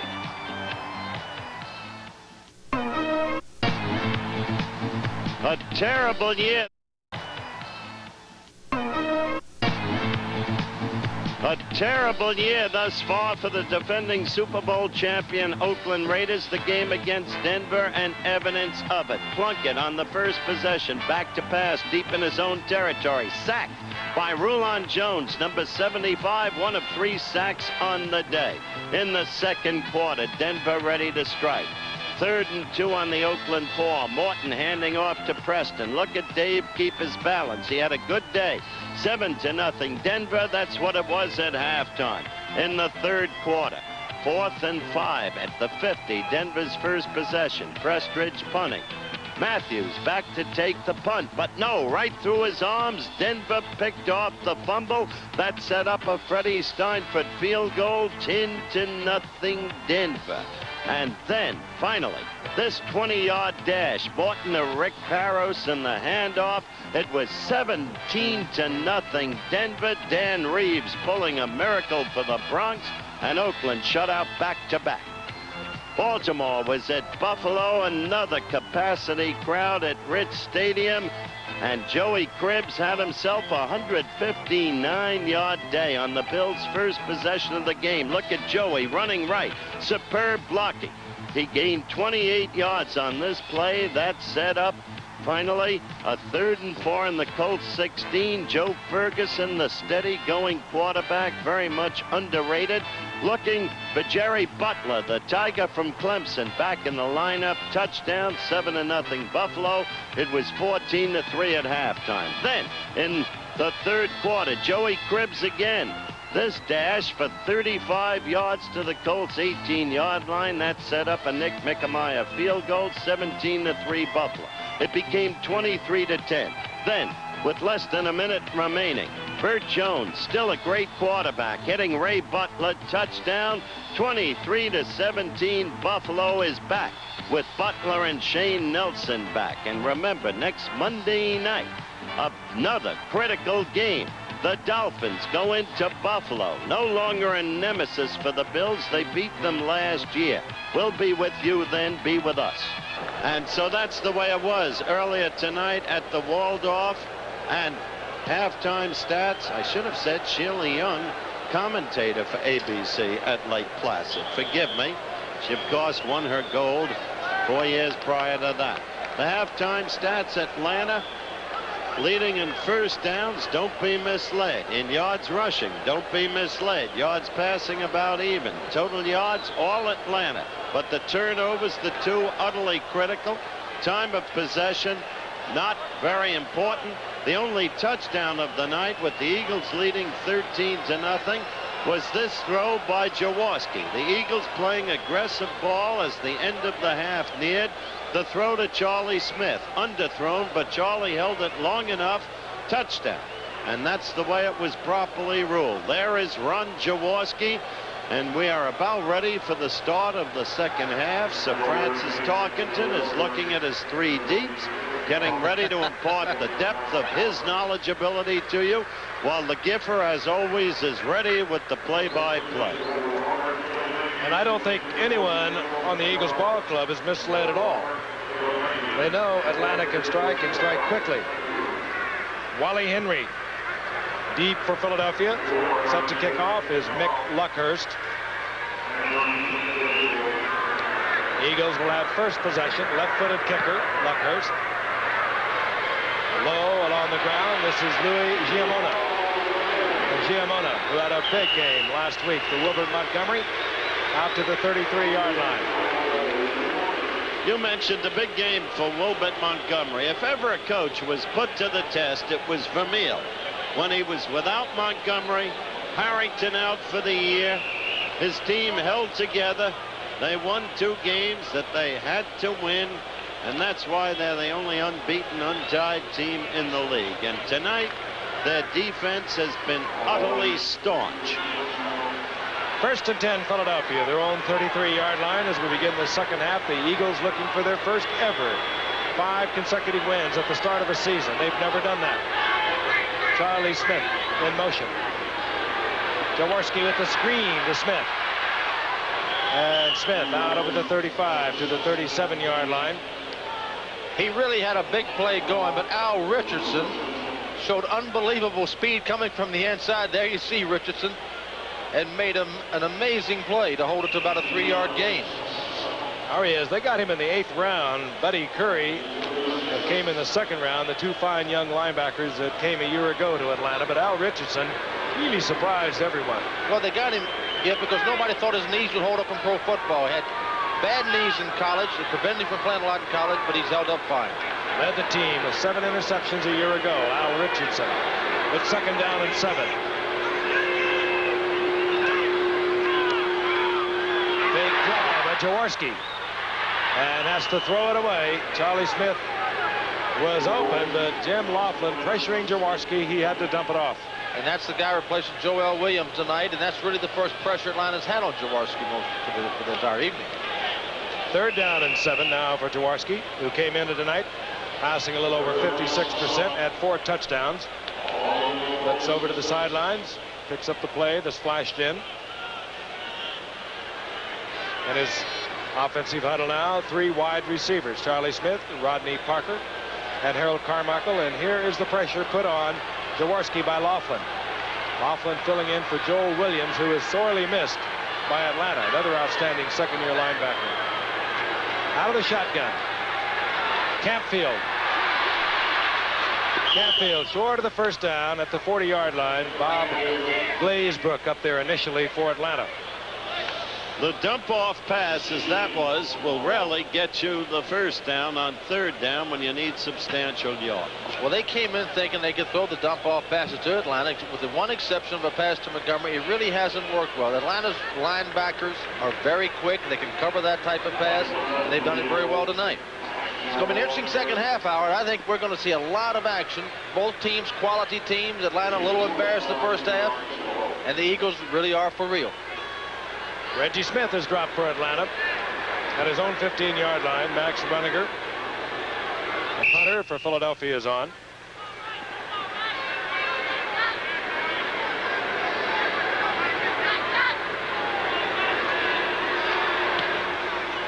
Good kick by Bruniger.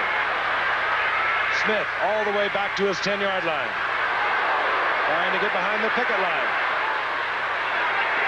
And good coverage by Philadelphia. That was a 50-yard punt, and Reggie Smith was only able to bring it back 5 yards, and Atlanta will begin their first possession here in the second half at their own 15-yard line. Again, tempers are just on the verge of getting out of control in this game. Not a whole lot of love lost between the two teams. We'll be back. The Eagles, JoJo Heath being treated on the field. A couple of trainers. They're looking at his right hand. And they're not holding hands in there. They're trying to get his dislocated finger back in place. I think that's probably the case, and it does hurt. Ever had that, friend? Yes, I have had that. And it's painful. Not only that, it hurts. Coming to the sidelines, if that was the case, he'll say, well, I'm all right now. But it is about as ugly a looking thing as you can imagine. Finger at right angles, and all of a sudden they grab and pull it back. Did you have that? Yes, I have had it a couple of times. Most receivers and defensive backs have that one time or another. Atlanta, all right, down 13-0. First possession, second half. Ball just at their 16-yard line. An explosive team that so far has come up with nothing but fizzles. Andrews, left side, a yard and a half. We've been saying explosive team, but the Eagles haven't listened to us because they are really shutting them down. I haven't seen Atlanta shut down this way in a long, long time. And that man is doing his job tonight on the nose tackle, Charlie Johnson. Pro Bowler the last couple of years and playing back to form tonight. It'll be second down and 8. Ball up close to the 18-yard line. Bartkowski has Lynn Kane split to the left. Here comes a pressure. Bartkowski gets away from one Eagle rusher. And he just about was sacked. There were two Eagles right with him. Harrison was in there. And Dennis Harrison is really playing a fine football game tonight. He has been the pressure on Bartkowski. Bigfoot. I can't tell you the respect I have for Dick Vermeil. He has a quality that dates back to Vince Lombardi. He really does. The ability to get more from every man than the man himself ever thought he had to give. And yet to get his people to synchronize, to coordinate in a group effort, sublimating themselves as individuals for the common good. This is a coach. Third down and 8. I don't believe there's any question. Almost picked off. Intended for Jackson and almost picked off by Roynell Young, and Atlanta unable to move the football will have to punt, and Philadelphia stands a good chance of being in great field position. They love the Eagles. You think of Dick Vermeil. The Eagles didn't have a #1 draft pick until 1979, from 1973 until 1979. And the Eagles are going to get good field position after this. James, high kick. Wally Henry at his 40-yard line. And Henry back to midfield before he's piled up. 43-yard punt. The Eagles will be at midfield. They lead 13-0, 12:36 remaining in the third quarter. And we'll be back in Philadelphia after this message. Frank Gifford with Howard Cosell, Fran Tarkenton, watching two of the NFL's finest. The Eagles and the Falcons, both on top of their respective divisions. And the Eagles undefeated and untied. On 1st and 10, the ball right at midfield.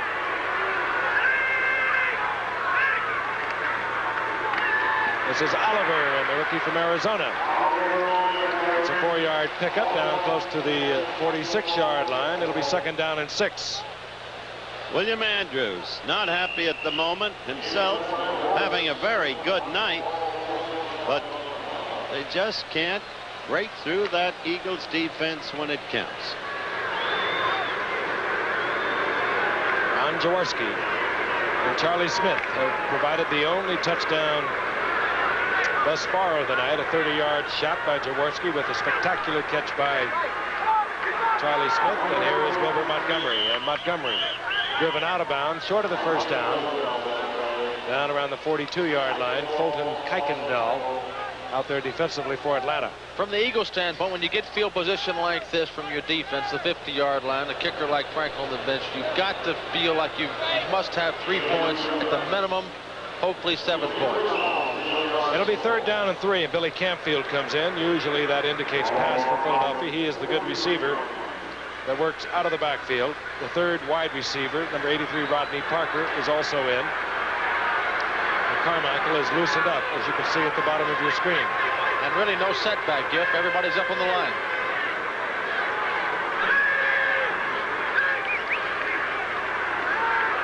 Jaworski.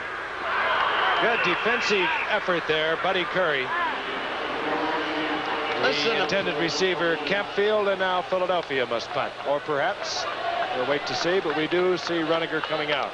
This was an important series, though, Frank, because as Fran pointed out, when you have that kind of field position, you expect to get at least 3 from Tony Franklin.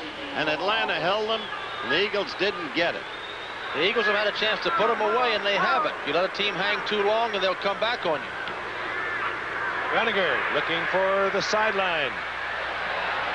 And it takes a definite Atlanta bounce. But again, Atlanta will be deep in their own territory at their 10-yard line, a 32-yard punt. And a frowning bird here at Veterans Stadium, where we'll be returning in just a moment. The Atlanta Falcons, 1st and 10, their own 10-yard line. It could be quite a series for them. They'll have to get it out because Philadelphia will not be stymied too long. If they need to throw it on 1st down to have a real chance of getting out of there, to hold the pass rush down. Andrews bowling ahead for a couple. It'll be 2nd down and 8. Well, now what they've done, Howard, is put themselves in a situation where Philadelphia can strap their ears back and rush the passer. They've been overpowering the Falcon offensive line in pass situations. 2nd and 9, pass situation. You should be throwing on 1st down in a situation like this. They didn't. Got themselves in a hole. From their 12-yard line. Out to the left, the big tight end, Junior Miller. 2 wide receivers, Jenkins, Francis, top of your screen. Bickley, Bartkowski, Jenkins, and Jenkins hustles up to about the 18-yard line. It'll be 3rd down and 2. Defensively, it was Roynell Young. Now that was a good throw there because he's not really getting the pass protection that Bartkowski would like to have. He's got to throw the quick rhythm passes until he establishes some rhythm of his offense. Once he does that, then he can go do what he wants to do, and that's throw the ball long downfield, which he will eventually. Got himself in a tough situation. The Eagles are not giving up that much yardage on the ground. And they have a 3rd and 2. I wouldn't be surprised to see him throw for it here.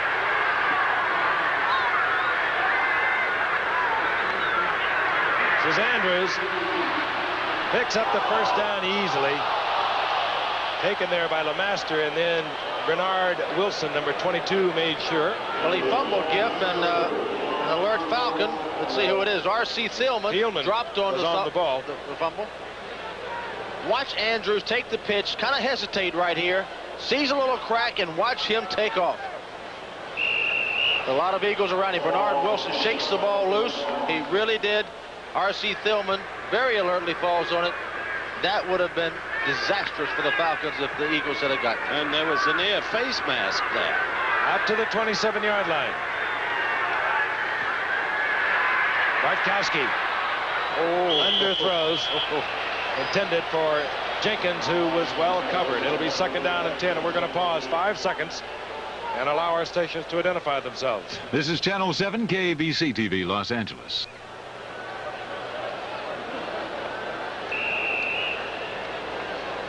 Sold out the Veterans Stadium in Philadelphia, over 71,000. They saw a lot of offensive electricity at the very beginning of this game. Atlanta moving up and down the field almost at will, but getting no points. Then 2 quick turnovers. 2 Tony Franklin field goals. It was 6-0, and then Jaworski at Charlie Smith in the end zone. That's the situation with 9:34 remaining in the 3rd quarter. Atlanta, 2nd down and 10, the ball at their own 27.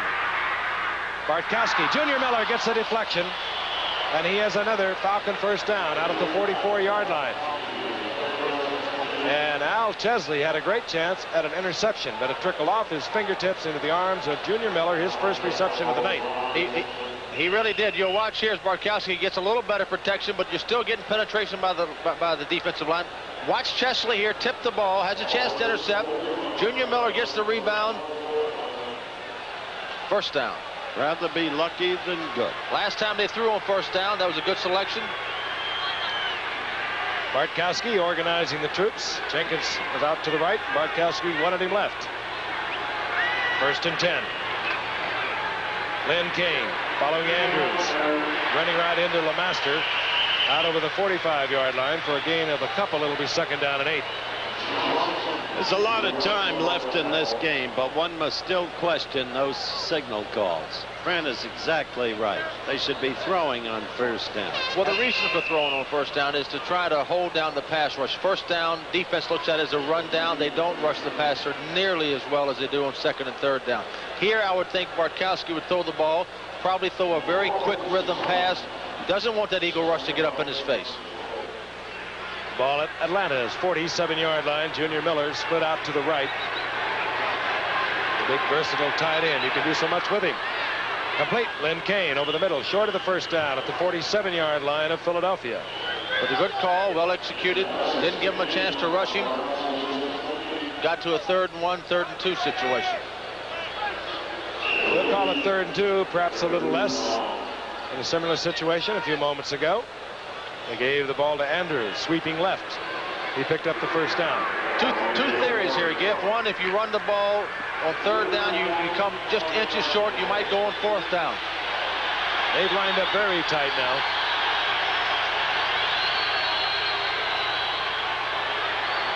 And an eagle.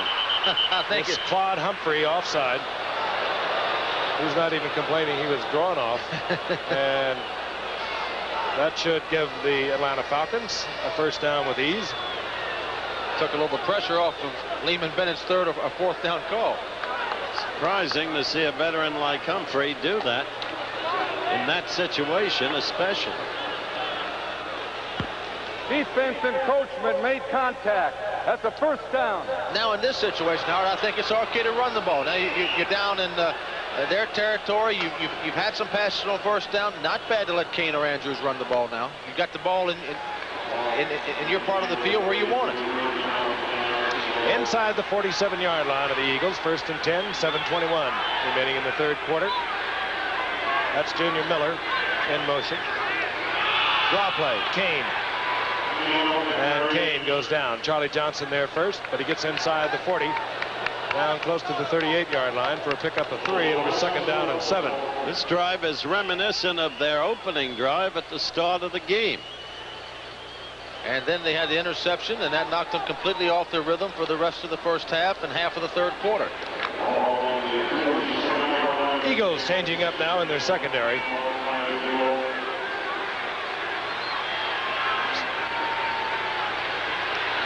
Bartkowski. Andrews. He has the 1st down. He's down inside the 26-yard line. Al Chesley defensively there for Philadelphia. Give the Falcon coaches there some credit here. They were getting a big pass rush by the Eagles. They're going to quick rhythm passes, not allowing that pass rush to get up in Bartkowski's face. Bartkowski wasn't throwing the ball well down the field. Shorter passes are easier to complete, and they're plucking away at him. And remember, this drive started at their 10-yard line. They're using up the clock, and they're moving closer. 10th play coming up. Andrews Finds a big hole, cuts it back, he's down to the 15. He is amazing. He really is. But see the rhythm of the offense. How do you see it? You know, now they got things swinging for them. The Eagles now a little bit uncertain on defense. And there they ran on first down, got 10 yards. The Eagles don't know whether it's pass or run on first down now. Another Atlanta first down. Let's look at it again. I'll tell you, he has all the traits of a great back. Spots that opening inside, Fran, cuts back against the grain. And look at R.C. Thielman in the offensive line. Give him some blocking. There's Van Note getting him a block on Chesley, and he does the rest. But the offensive line's blocking well for the run. Atlanta from their own 10. They're at the Eagles' 16-yard line. Andrews again. He's the workhorse of the drive.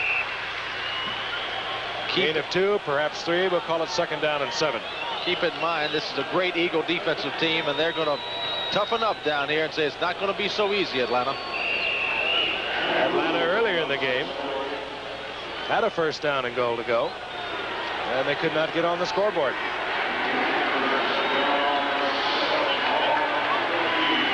Second and 7. The ball at the Eagles' 18-yard line. Should dictate pass to Bartkowski.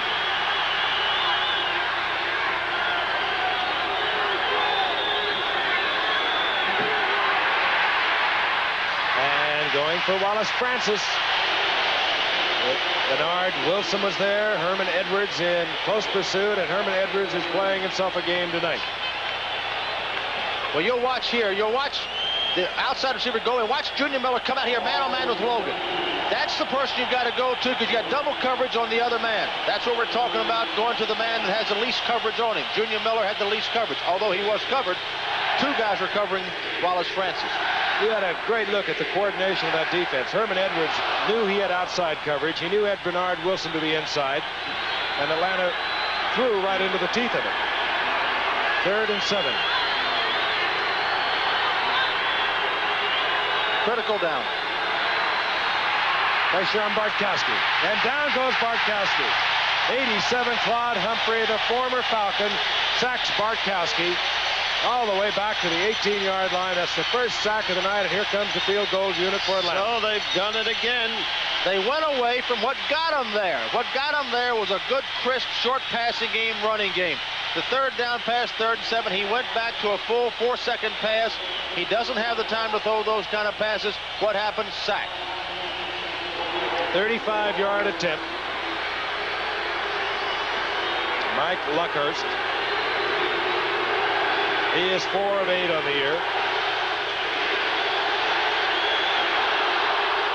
On its way, and it's good. And Atlanta, with 4:17 remaining in the 3rd quarter, they are finally on the scoreboard. They trail 13-3, down by 10. The Falcons will be back. Time of possession, Atlanta, 27, almost 28 minutes. Philadelphia, almost 13 minutes, but the score 13-3. And Philadelphia stymied their first 2 possessions here in the 3rd quarter. A look at Wally Henry, awaiting the kick of Mick Luckhurst.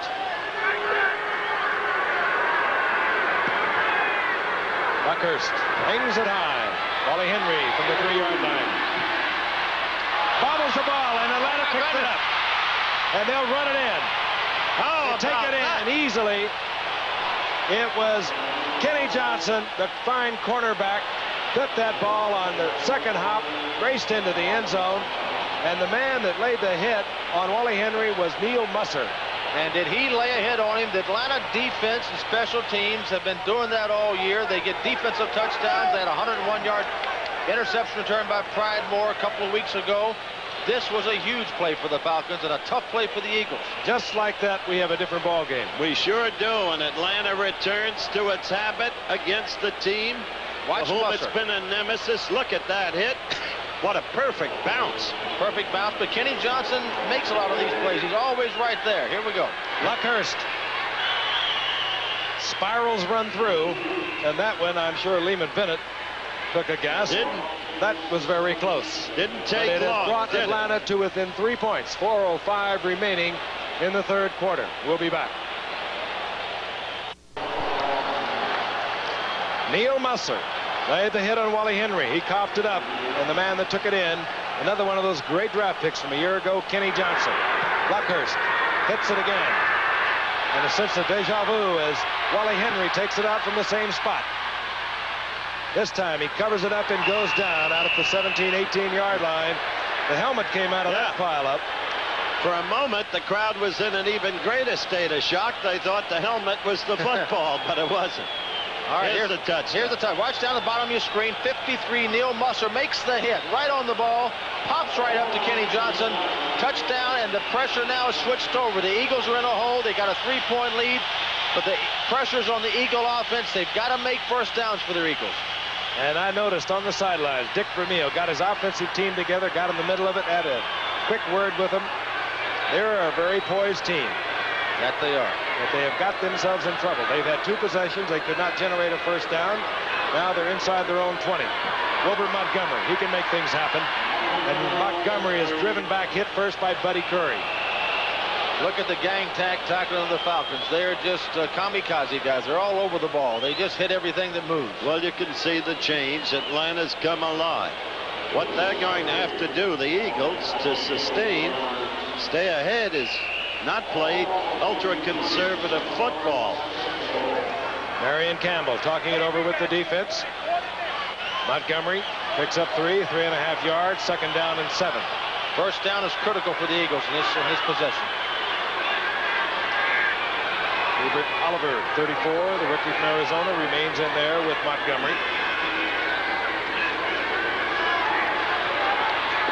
Jaworski wide open, and Jaworski on target to his tight end Krepke, who has an Eagle first down. Big play. That's what I've been waiting for all night. Francis noted earlier, each team has used its tight end relatively sparingly.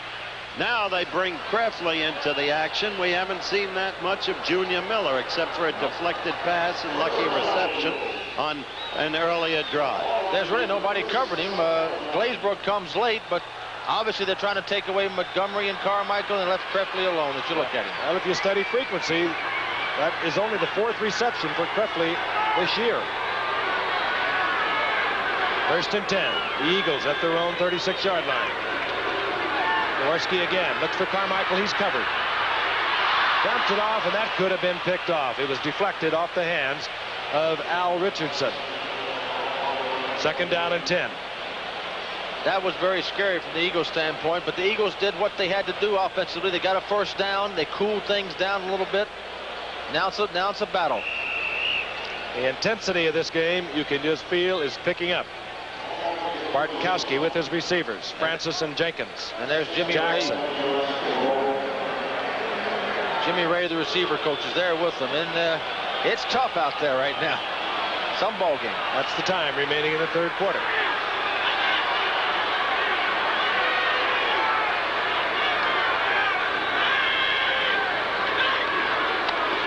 Jaworski back. Dumps it off to Oliver. He takes his eyes off it. It'll be 3rd down and 10. Now Jaworski has got himself in a ticklish situation. Well, this team is suddenly looking a little bit tight. It Not is holding on to the football. There were Jaworski wanted to go down the field, nothing doing. Didn't really want to throw the ball out where he threw it, but once he did, he got it dropped. That's twice now on 2nd and 10, and the 1st and 10 and 2nd and 10. His deep receivers were covered. He had to throw short underneath.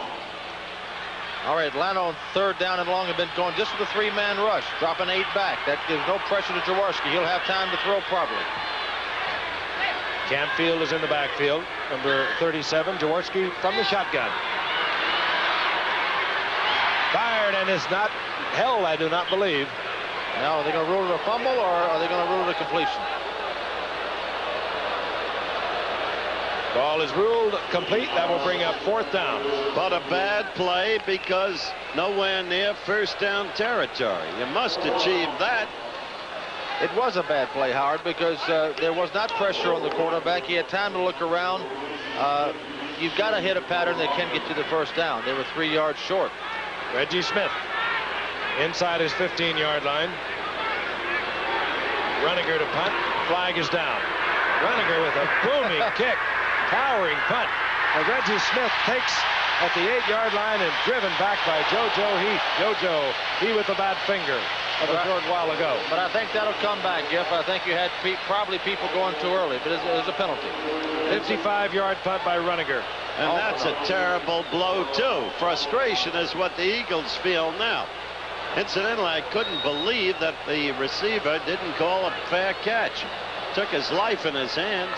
I don't think Lehman Bennett could have believed it either. But that's coming back. Somebody moved on the offensive team. Nullifies a great punt by Runninger. Either that or an illegal man downfield. Bendrith indicating illegal motion. Let's see. Offense, illegal motion, number 51. Reggie Wilkes starting tonight for bunting. But what's happening, the Eagle offense is putting a lot of pressure on the defense. Here they've had 3 possessions in the second half, 1 first down, turning the ball over to the Falcons a lot.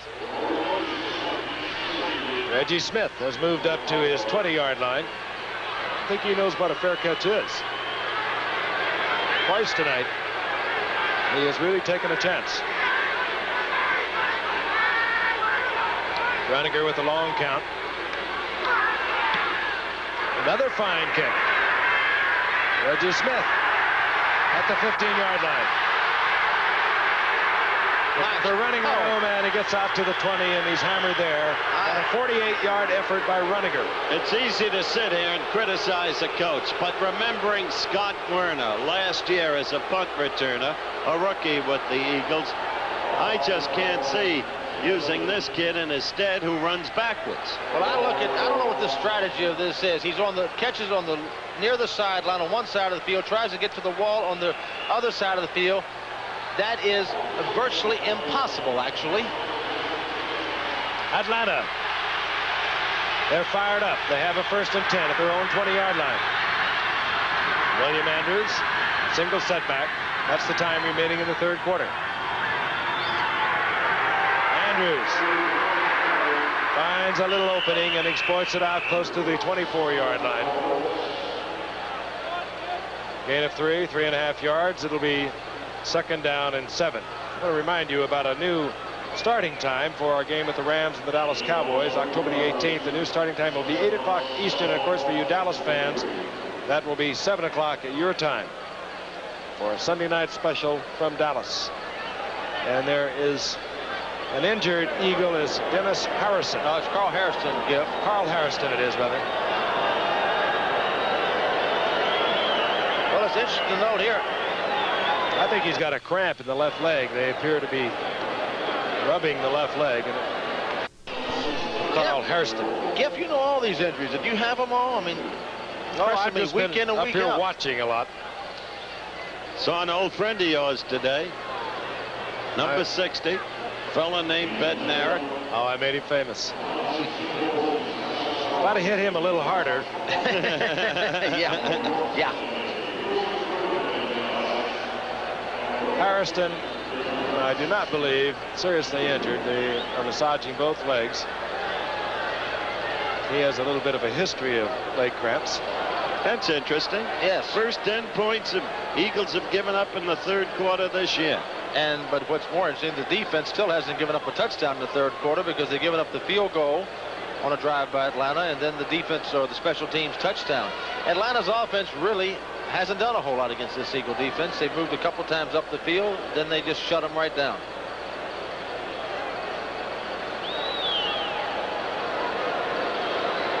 The Liberty Bell. Failing by 3 points. If you remember, 13-10, 49 seconds remaining in the 3rd quarter. The ball at the 28-yard line, 23-yard line. And if you remember, Giff and Howard, the way that Atlanta moved the ball was the short rhythm, quick passing game to nullify the fierce Eagle rush. Let's see if they stay with that on 2nd and long. Andrews, single setback. Lynn Kane is split far to the left.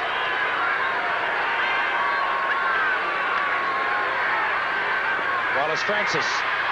Good move by Francis.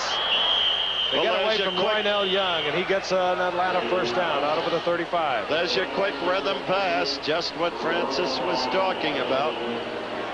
Very safe pass. You watch this. You watch Bartkowski take 2 or 3 steps back. No chance for a pass rush to get in his face. Throws it out.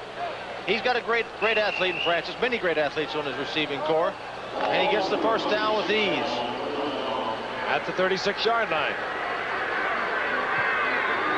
26 seconds remaining in the third quarter. Keep in mind, told you before, Atlanta has won the last 3 meetings between these two teams in 3 years, and they've won it all in the fourth quarter.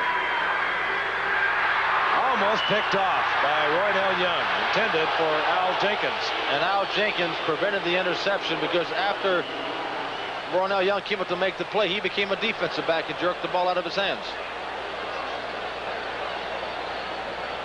Here's Bartkowski back from the reverse angle. You'll see that Roydell Young had perfect position to make the interception. Right here, watch Jenkins try to rip the ball out, although the ball was already gone, but he held him long enough to keep him from getting it. He had nothing but daylight. Oh, he had a touch. 2nd and 10. Jenkins goes right. Kane split again to the left. Good drawdown.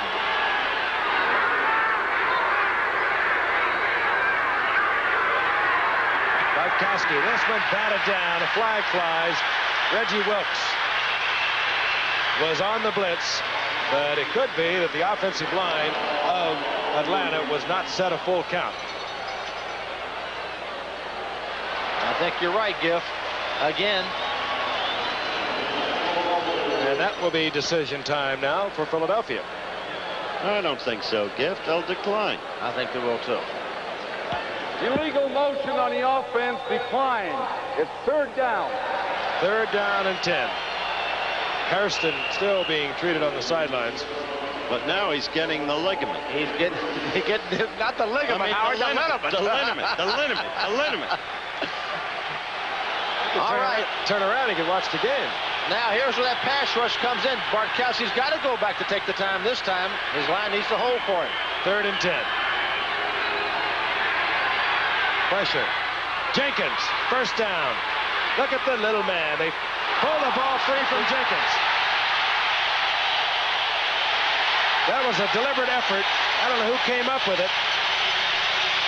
That's an interesting call. That's Greg Brown, a great story. The rookie from Kansas State, and I think it was Bernard Wilson who pulled the ball free from Al Jenkins. And the question is, was his motion stopped or not when they did this? Let's watch it. It's a quick rhythm pass again. Bartkowski's not going to look at the big rush. Hits it into Jenkins. Let's watch. Catches it. Here he comes. Well, he was still moving forward. All right, now he's held up there. He's held up there. There's Wilson. You know, it's decision call, judgment call by the official. He made it in the favor of the Eagles, and that's the way it's going to be. And Philadelphia has a first down. Big break for the Eagles. Big ball break. Just over their 45-yard line. Final seconds of the third quarter.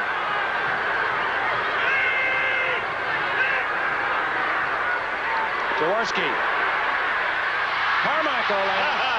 What a play. He one-handed it, pulled it in, and gets an Eagle first down. 37-yard line of the Atlanta Falcons as time runs out in the third quarter. And Bobby Butler thought he had intercepted the ball. Watch this here. Interesting play. They're doubling. Here's Glazebrook short, Butler deep. The ball is deflected right there. Butler thought he was going to get it. He didn't get it. Carmichael got it back. And he gives Philadelphia first down at the 37-yard line of Atlanta. We'll be back for the fourth quarter after this message from our local stations. There we are. Jaws 3. Now playing in Philadelphia. Of course. Good football game. We hope you're enjoying it. It's an intense game. The excitement probably hasn't been that great, but the quality of the teams is excellent, and it's been a very intense game. And we're in for some kind of fourth quarter. I can hardly wait. And as we begin the fourth quarter, the Eagles first and 10, following a great catch by Carmichael. They have the ball inside the 38-yard line of Atlanta.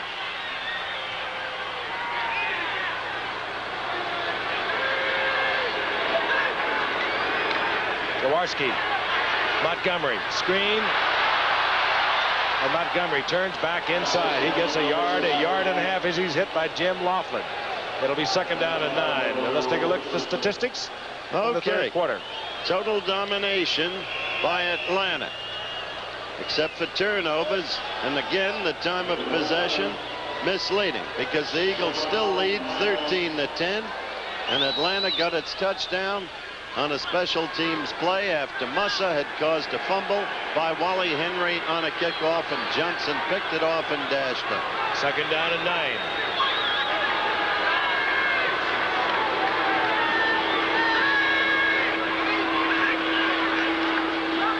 Here comes Oliver, and the rookie 10th-round draft pick out of Arizona. And Gets a couple of yards. It'll be 3rd down and 6. And I think it's a late hit on Atlanta here again. You think so? Another flag is down. I think it could be. Let's see. Threw the flag late. Nope. I think it's against the Eagles. Holding. I think you're right. Why don't we wait? Interesting to me as we wait for the call that here the Eagles in good field position, 2 straight runs, Howard, against a team that's poor against the pass, to say the least. Non-aggressive football. This will back the Eagles up. Especially in a situation where the field goal doesn't help. No, they need a touchdown. And Offense holding number 62. Peter Perot, left guard, made his first start tonight. A little rusty. He had a bad back throughout training camp, early part of the season. He is detected holding. It'll be 2nd down and 14. The ball inside the 43-yard line. And you look at it from the Eagles standpoint, Gift, they've been doubling Carmichael. They've been leaving Smith by himself and Parker by himself.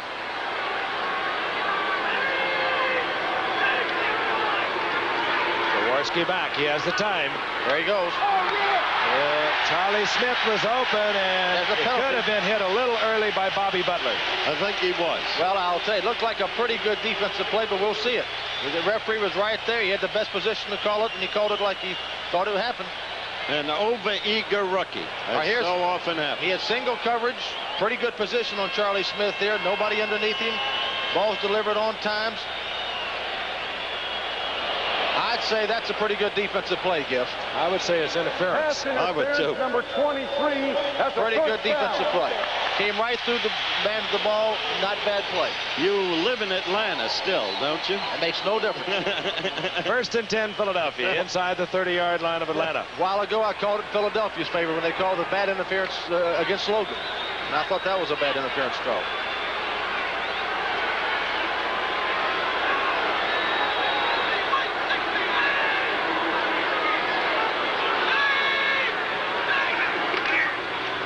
Montgomery, left side of Montgomery, struggles to the 25-yard line. Gain of 4. It'll be 2nd down and 6. If you're going to run it Blaisbrook and Jim Laughlin defensively. If you're going to run it on 1st down, that's the man you want to give the football to. Exactly. They made the yardage on 1st down that they wanted. Almost 5, Gift. Yep.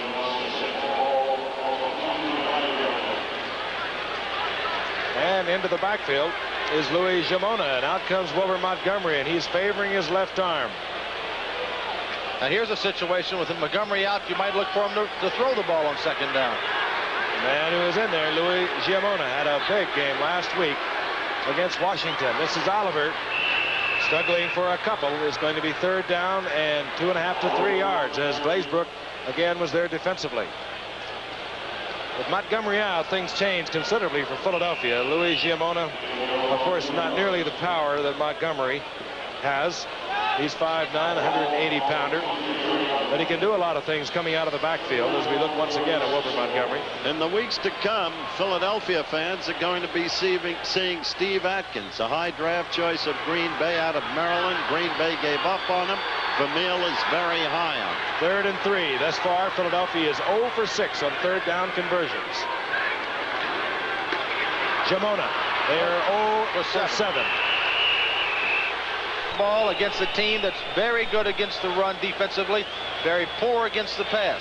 And the field goal means nothing. Touch can win for Atlanta or put them ahead. That's right. Well, it means something, but certainly not as much as a touchdown would have done. Tony Franklin is hit from 36 yards and 34 yards on the night. This one will be a 43-yard attempt. And nobody's perfect. Ron Jaworski, the holder. Guy Morris does the snapping. On its way. But Franklin yes. is. So, Philadelphia now has a 6-point lead. And we have 11:46 remaining in a good game from Philadelphia. Stay with us.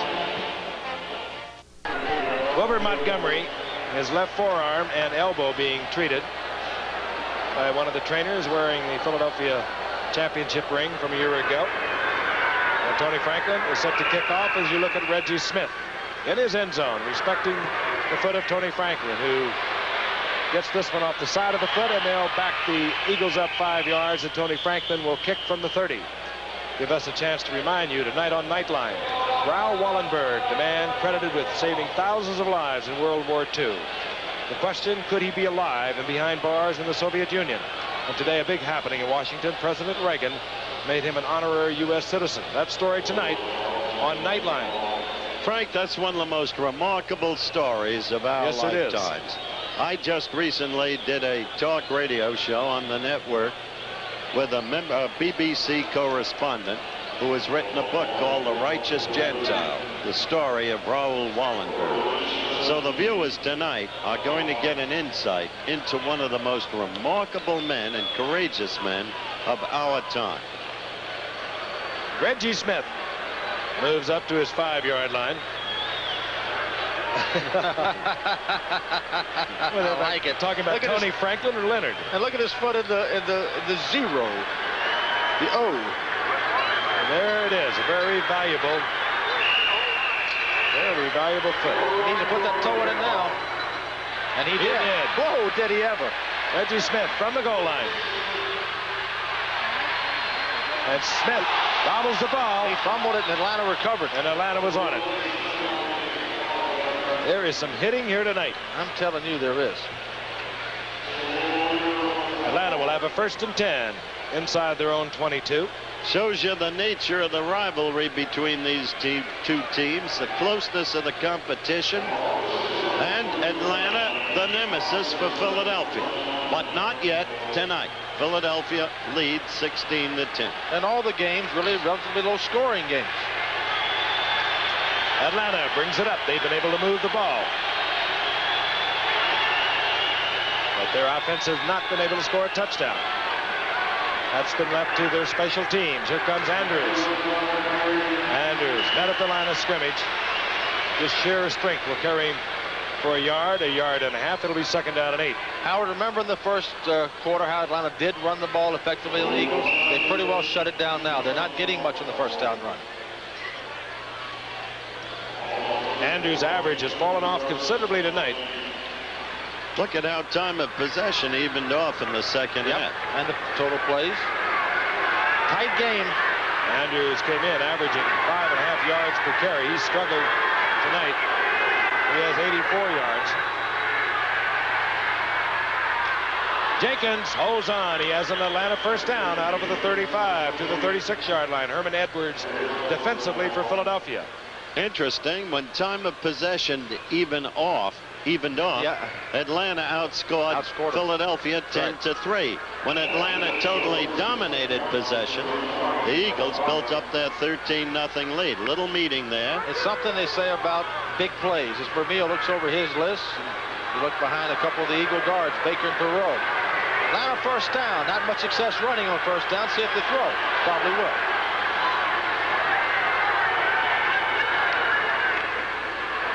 Lynn Kane.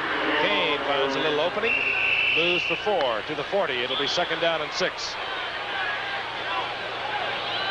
That's a back with remarkable balance. Kane, he really does have good balance. You hear a lot about Andrews, but Kane's a very strong runner, always going forward. Well, he came back last year off a rookie season that was also pretty spectacular, but he had a bad knee injury as a rookie, but he came back and put together a 900-yard season a year ago. And, of course, that coupled with William Andrews, 1,300 yards, gave him a pretty potent running attack. 3 wide receivers. 2nd down and 6. It's complete over the middle. And it's Kane who struggles close to another 1st down. Reggie Wilkes defensively there for Philadelphia, and I think we'll get a measurement. We will. Giff and Howard, as we sit here, we've seen him now hit a lot of short passes. We know he's a great long thrower. He's got great speed at the outside receivers. You kind of almost anticipate somewhere in there he's going to crank it up and let it go. Kane lost the shoe, and we'll get a measurement. That may be, Fran, but on balance, what he's shown tonight is his ability to adjust, to change his game.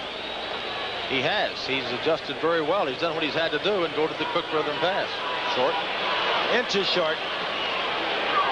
Bartkowski now 21 of 41 on the night. A couple of interceptions. Both of them led to 3-point field goals by Philadelphia. You know, there was a time, Giff, and when you had these situations, when the defense would all crowd up and you see a fake into the line and a long pass. Defenses don't give you that much anymore. You don't fool them that easily. They still play the pass as well as the run tough. Tight offensive set. 3rd and inches. Eagles on the long count, drawn off as Kane easily picks up the first down in the midfield. Sometimes you can get away with that long count on that short yardage situation. Save the effort of the running attack, and offsides indicated against Philadelphia. That's twice they've done that tonight. You know, Howard, the Eagle defense has certainly been on that field a long time. They really have. And you would, you know, they've taken this great offensive team and shut them right down, giving them only 3 points. You wonder if they wear down a little bit, but they don't seem to. They keep playing tough. Offside defense number 68. That's a first down. That's Bigfoot Harrison. Dennis Harrison offside. So were a couple of his friends. And Atlanta has moved into Philadelphia territory. They trail 16-10.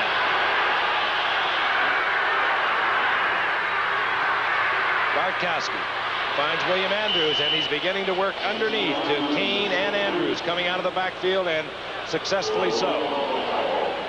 Sending Jenkins deep, sending Wallace Francis deep, along with Junior Miller. All right, now you look from the defensive side of it. They've been rushing the passer, they're hitting them underneath. What do? They got to come back. The linebackers have just got to clamp down on the offensive halfbacks when Or they if come out of the putting backfield. those backs into the pattern, nothing wrong with a blitz. Force him to throw it before he wants to.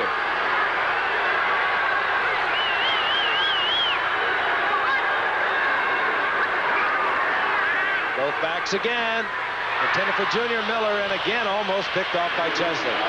He got one early in the game that led to 3 points, and he almost came up with another. Very dangerous pass. He had a zone defense against him. He was trying to let Junior Miller kind of split the zone. You've got to throw under and short of people, and that's a tough throw. 3rd down, we'll call it 5. Definitely the passing situation for Bartkowski. But Frank is right. They've got to do other things. They've got to pressure Bartkowski. He's been getting all the time he needed for those quick poppers underneath. Yeah, but that's the trouble. Howard, they can't get to him when he throws that quick.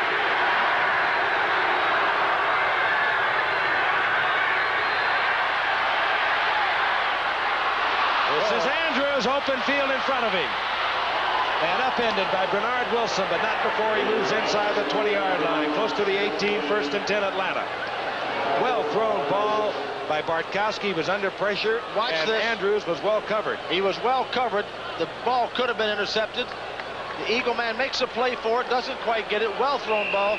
Now Bernard Wilson's going to make an excellent play here. He's got Andrews man on man. Outweighed probably by, well, he says 6'0", 200. He's got to be bigger than that.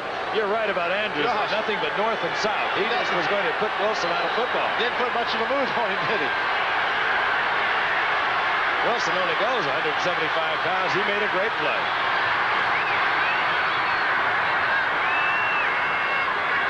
First down, Bartkowski right to the air. Jenkins is there, and a flag is down. We got a holding penalty. Yes, indeed. What a spectacular catch, however, by Jenkins. And Bennett knows it's a holding penalty.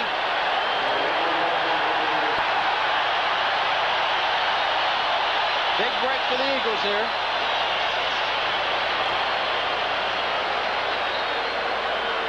Lehman Bennett. And that was that longer says 1,000 words. And that was that longer pass, intermediate pass, 30-yard pass we were talking about. Holding number 67. This is frustrating for the Falcons, but it'll be a measure of Bartkowski. Yesterday, for instance, Brian Sipe showed as much character as I have ever seen in a quarterback. Twice, He had his team in for touchdowns. Twice the plays were called back, and third time around, Sipe got the touchdown anyway. The man was holding was the rookie, Eric Sanders, that replaced Warren Bryant. We talked about it earlier in the game. He's had his hands full tonight with Claude Humphrey and Dennis Harrison. First down and 20. Kane. Sweep call on first and 20. Carl Hairston out there defensively for Philadelphia. Apparently the liniment has pulled Hairston together. Yes. Interesting call on first and 20 down there. What you mean is you don't understand. Well, no, it's not a terrible call. Sometimes they're expecting pass. You can run the ball in that situation. But the Eagle defense has not, Atlanta's been there many times, but the Eagle defense has not let them in, and they're still holding them out. Second down and 18. Good pass rush rate now for Philadelphia. The rookie, number 98, Greg Brown.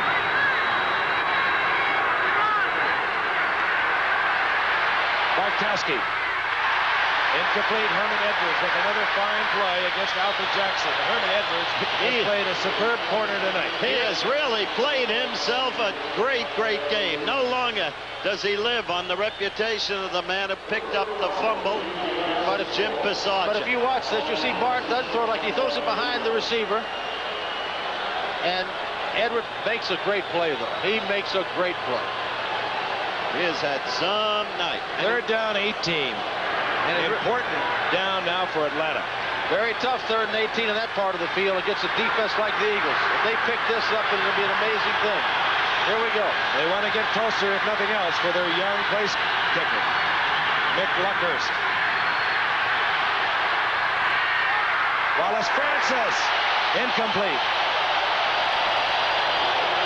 He had it for a moment. And out comes Luckhurst. A great throw by Bartkowski. Great play by Bernard Wilson. Here we go. Takes a perfect throw here by Bartkowski. The offensive line giving him good protection. Watch him drop it into Francis over the coverage.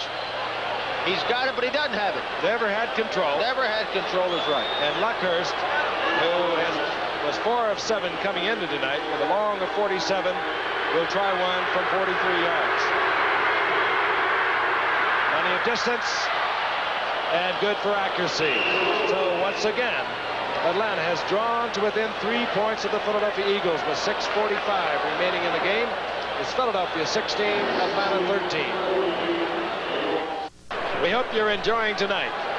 As I said earlier, 2 of the NFL's finest putting on quite a show tonight. The undefeated and untied Philadelphia Eagles, the best record in the NFL, a 4-0, holding on now to a 3-0 lead, or a 3-point lead over Atlanta, 16-13. Atlanta, if they lose tonight, will fall back into a 3-2 tie with Los Angeles in their division. Well, Atlanta Giff has got their touchdown scoring machine on the field. The only time they scored a touchdown tonight was with this team, the kickoff team. All right, we'll watch as Mick Luckhurst, the rookie from California, will put it in play. Wally Henry at his own 5-yard line. And Henry watches it bound over his head. He'll settle in the end zone for the touchback. And a pair of Eagles are down. This is a tough football game. I mean, tough. They have been hitting almost violently all night. That's why men have gone down so often. Chesley is down. This is Bernard Wilson. And down on the field is Ray Phillips. That ankle of Wilson's could come from the play he made on William Andrews. Everybody is up and off the field, and Philadelphia has a 1st and 10. The ball at their own 20. Their job at the moment is to get first down, work on the clock, get it down somewhere within Tony Franklin's range, and that is anywhere from Atlanta's 40 to 45-yard line. Well, it'll be interesting to see the play calling here, because if they go conservative again, they could quickly give up the football. Atlanta has shown a continuing capacity to move the football. I think to move it, they need to throw it, but they have been running it.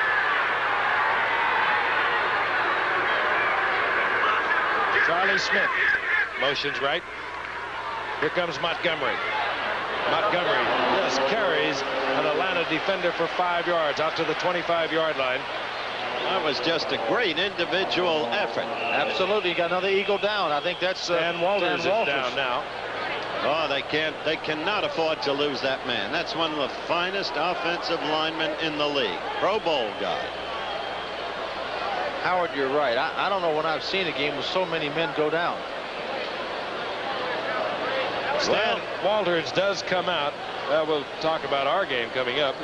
This one coming up could be much like tonight. So much at stake for the Bills under the coaching genius of Chuck Knox. But who's going to challenge Don Shula? He took a bunch of kids this year. He moved Dewey to linebacker, put Beaucamper in for the pass rush, and they have played superbly. And there's Tony Franklin, and we'll be back in Philadelphia in a moment. Stan Walters walked off the field rubbing his left knee. You think he's big? He is 6'6", 275 pounds. Look at that. He's a little guy compared to the man that has replaced him, Frank Giddens. He's 6'7", and a 300-pound rookie from New Mexico. Free agent. And he has not played that much. I think he's big enough. Is he good enough? 2nd down and 5. Ball at the 25-yard line for Philadelphia. Charlie Smith in motion. Montgomery. And Montgomery close to the first down. Man, you can hear the leather popping all the way up here. It's like it's right next door to you. Did you see that hit? Stan Walters comes back into the game. You watch this from the I formation. He gets back deep to Montgomery. He slides along the line, then turns it up the field, and watch the hit right here by Pridemore. Richardson on the tackle, and Pridemore trying to keep Montgomery from the first down. And he did. I think he did. They're going to measure, but I think you're right, Howard. I think he's a tiny bit short. But let's see. 5:54 remaining in the game. They didn't bring it out. Eagles holding on to a 3-point lead. They led all the way.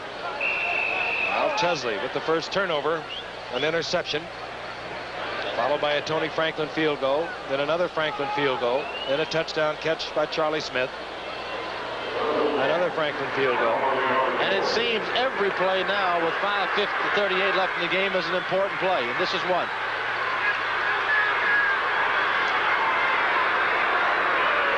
Third and inches. He got that one. That is Booker Russell, recently signed, acquired after being released by San Diego. Had a couple of years out in Oakland. They thought he was going to be a great one. Had a tendency to pick up a little too much weight. He came in at 248 to this club, Frank. He's down to about 240 now. And Vermeil, as I suggested about Steve Atkins before, is also very high on Booker. First third down conversion for the Eagles. And 1st and 10 for Philadelphia. We're inside 5 minutes remaining in the game. Jaworski, pressure, gets the ball to Montgomery, and a whole lot of Falcons are there. And there'll be a loss all the way back to inside the 25-yard line. Jim Laughlin was there first defensively, and Laughlin is playing some football game tonight for an injured Joe Williams. Joel Williams has been, next to Bartkowski, probably the most valuable player on the Falcons. He is a tremendous pass rusher, had a simply sensational record for sacks. That's Carl Peterson, to whom Fran spoke just before the start of the contest tonight. And I would like to see Carl tell him to throw the ball down the field, because they're certainly going to have to if they're going to sustain anything offensively. 2nd down, 17. Loss of 7. Montgomery. And Montgomery bouncing off tacklers, getting up to the 25-yard line. Picks up 7 yards.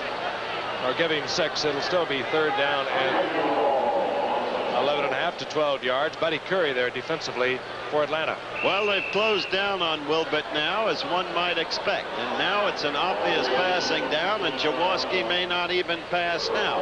We're down to 3.5 minutes on the clock. But even a great Runaga punt may not be enough, since Atlanta only needs a field goal to tie, and overtime perhaps beckons. 3rd down and 12.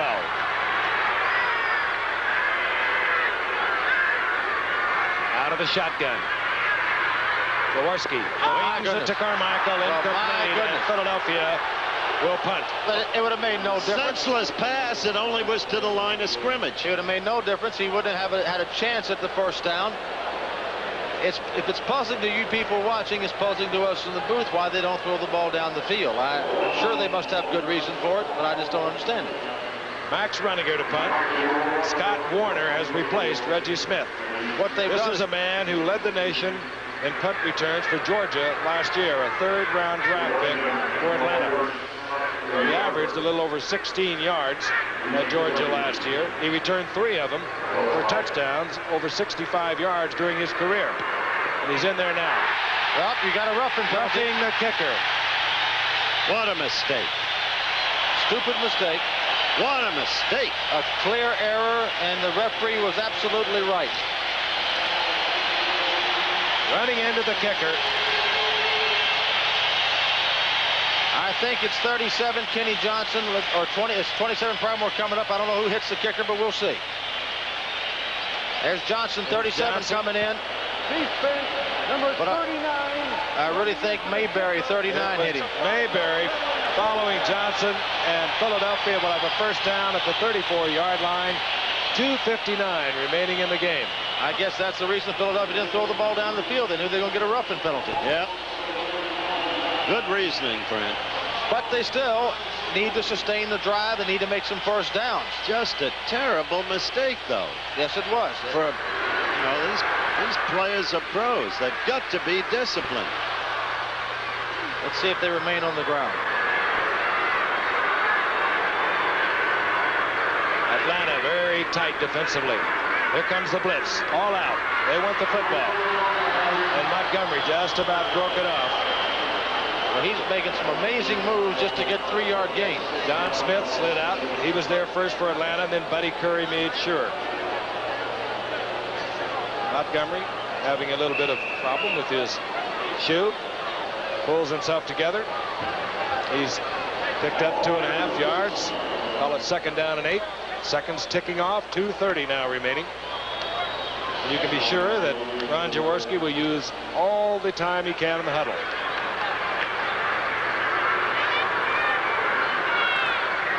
Atlanta very tight now in the defense. They'll be blitzing their linebackers, trying to jar that ball loose. Oliver to the 40-yard line for a gain of 3. It'll be 3rd down and 4 as we head to the 2-minute warning. And there it is. 2 minutes remain in the game. And Ron Jaworski, who knows he's been in a football game tonight, moves over to the sideline, and we'll be back right after this. We're back in Philadelphia, and there is not a fan that has left the stadium. 16-13. The Eagles over Atlanta. 2 minutes remain. The Falcons have 3 timeouts. The Eagles have a 3rd down and 4. The ball is at their own 40-yard line. And Jaworski ready to go back into the game. Tell me, guys, is this a big play or not?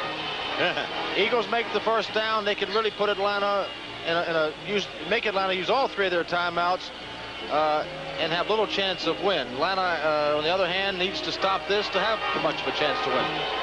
That, I'm sure, is exactly what Damon Bennett, his staff, was discussing with the defensive unit for the Falcons. All right, they're going to look like throw for it, Gift, from a shotgun. Let's see. Atlanta stays in their 3-4, but again, that's their custom. Linebackers in blitz formation. Now they drop out.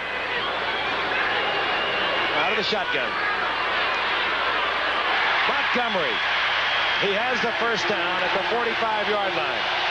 Al Richardson defensively, but Mr. Clutch Montgomery was there. That's the biggest play, clearly, of this game. Yes, it is. And Jaworski went to the guy that he should go to, Montgomery. Seconds ticking away. Atlanta trying to save them. Now, Jaworski will call the play, the splash in, and he will tell the ball carrier, cover it up. And he will use all that 30-second clock, too. And he's letting it tick down. Got 15 left on the 30-second clock. Atlanta will use one of their timeouts after this play. He may not. Now he'll get it off just the last second, which he does. Oliver covering up the football. Gain of 3. It'll be 2nd down and 7. And that's almost academic. Fran is so tense he just almost fell off the platform. I broke my nose again. Timeout Atlanta. They now have 2 timeouts remaining. They can only stop it twice. 2nd down and 8. And we'll be returning to Philadelphia in just a moment. Quite frankly, Atlanta needs a big break. Philadelphia has 2 timeouts remaining. They have a 2nd down and 8. They can stop the clock. Atlanta can. 2 more times. If Atlanta holds them without a first down, probably the best Atlanta would be able to do is have the ball inside their own 20 with about 45 seconds to go and no timeouts. If they don't stop them short of a first down, it's Forget it. Eagles have never opened a season in their history by winning the first 5 games. They're trying to do so tonight. Montgomery hanging on to the football. Drilled first by Laughlin. Again, Laughlin playing a fine football game tonight for Joel Williams. I remind you, this ABC Sports exclusive has been brought to you by Light Beer. Everything you always wanted in a beer and less, and by the Buick Motor Division and you Buick dealer who proudly announced the 1982 Buicks. Timeout called again by Atlanta. 1 timeout remaining. Executive producer of ABC Sports, of course, is Bryn Arledge. ABC's Monday Night Football was produced by Bob Goodrich and directed by Chester Forty. Our technical director, Joe Chabot. Our associate director, Bob Rosberg. Our technical manager, Coach Coltrane. Our unit manager, Bob Crivelli. Assistants to the producer, Robert Cowan. We call him Robbie. And John McGinnis. Others assisting, Joan Chappie, Patty Ryan, and Sal Johnson. Stats and research man, Mike Swanson. Jerry Klein, preparing for the baseball playoffs, will be coming your way. Howard, you're going to Milwaukee tomorrow, huh? Is there any place else? And our spotter tonight is always Steve Bazika. 55 seconds on the clock. Well, I guess there's no question, Gift, they're going to run the ball again on 3rd down, is it? 1 timeout remaining. Atlanta can stop it once more. Yep, they've got to run the ball. Timeout and then punt. And Atlanta should have possession with no timeouts with maybe 40 to 45 seconds.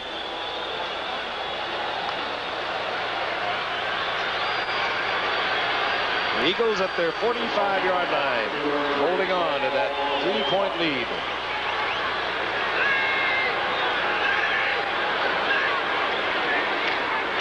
Oliver. Whoa, that's all. Hubert Oliver. That's it. Taken by Tom Pridemore. The clock continues to tick. The jinx is broken. And that happens so often in short yardage. Everybody up. You get one little crease, one little piece of daylight. And the rookie from Arizona. And quite frankly, you have to say that Dick Vermeil has a lot of faith in this youngster, giving him the football in this situation. There's the trap. They get Curry pinned. Good block, Ron Baker. Good play.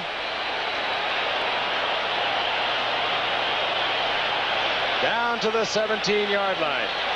I don't think Atlanta will have any 4th quarter magic against the Eagles this year. They have used their final timeout.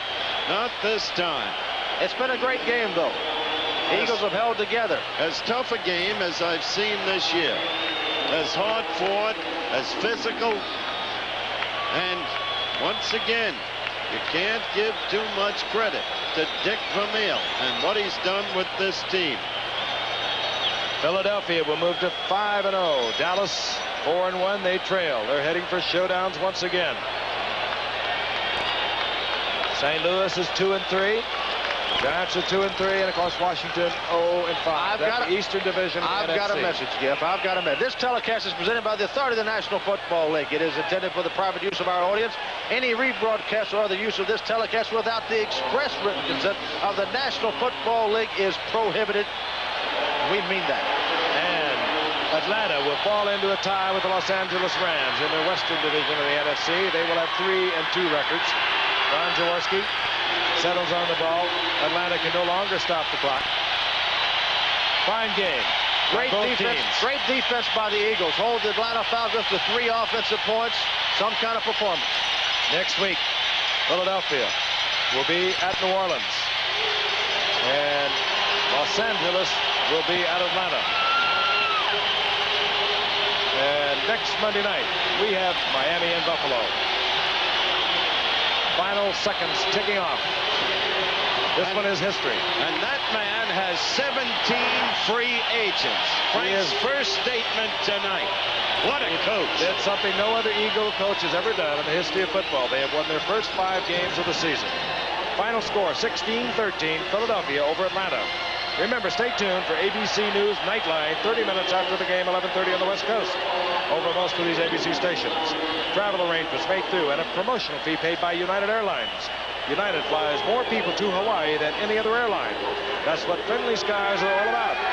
This has been a presentation of ABC Sports, recognized around the world as the leader in sports television. We'll see you next Monday night from Buffalo when Miami visits the Bills.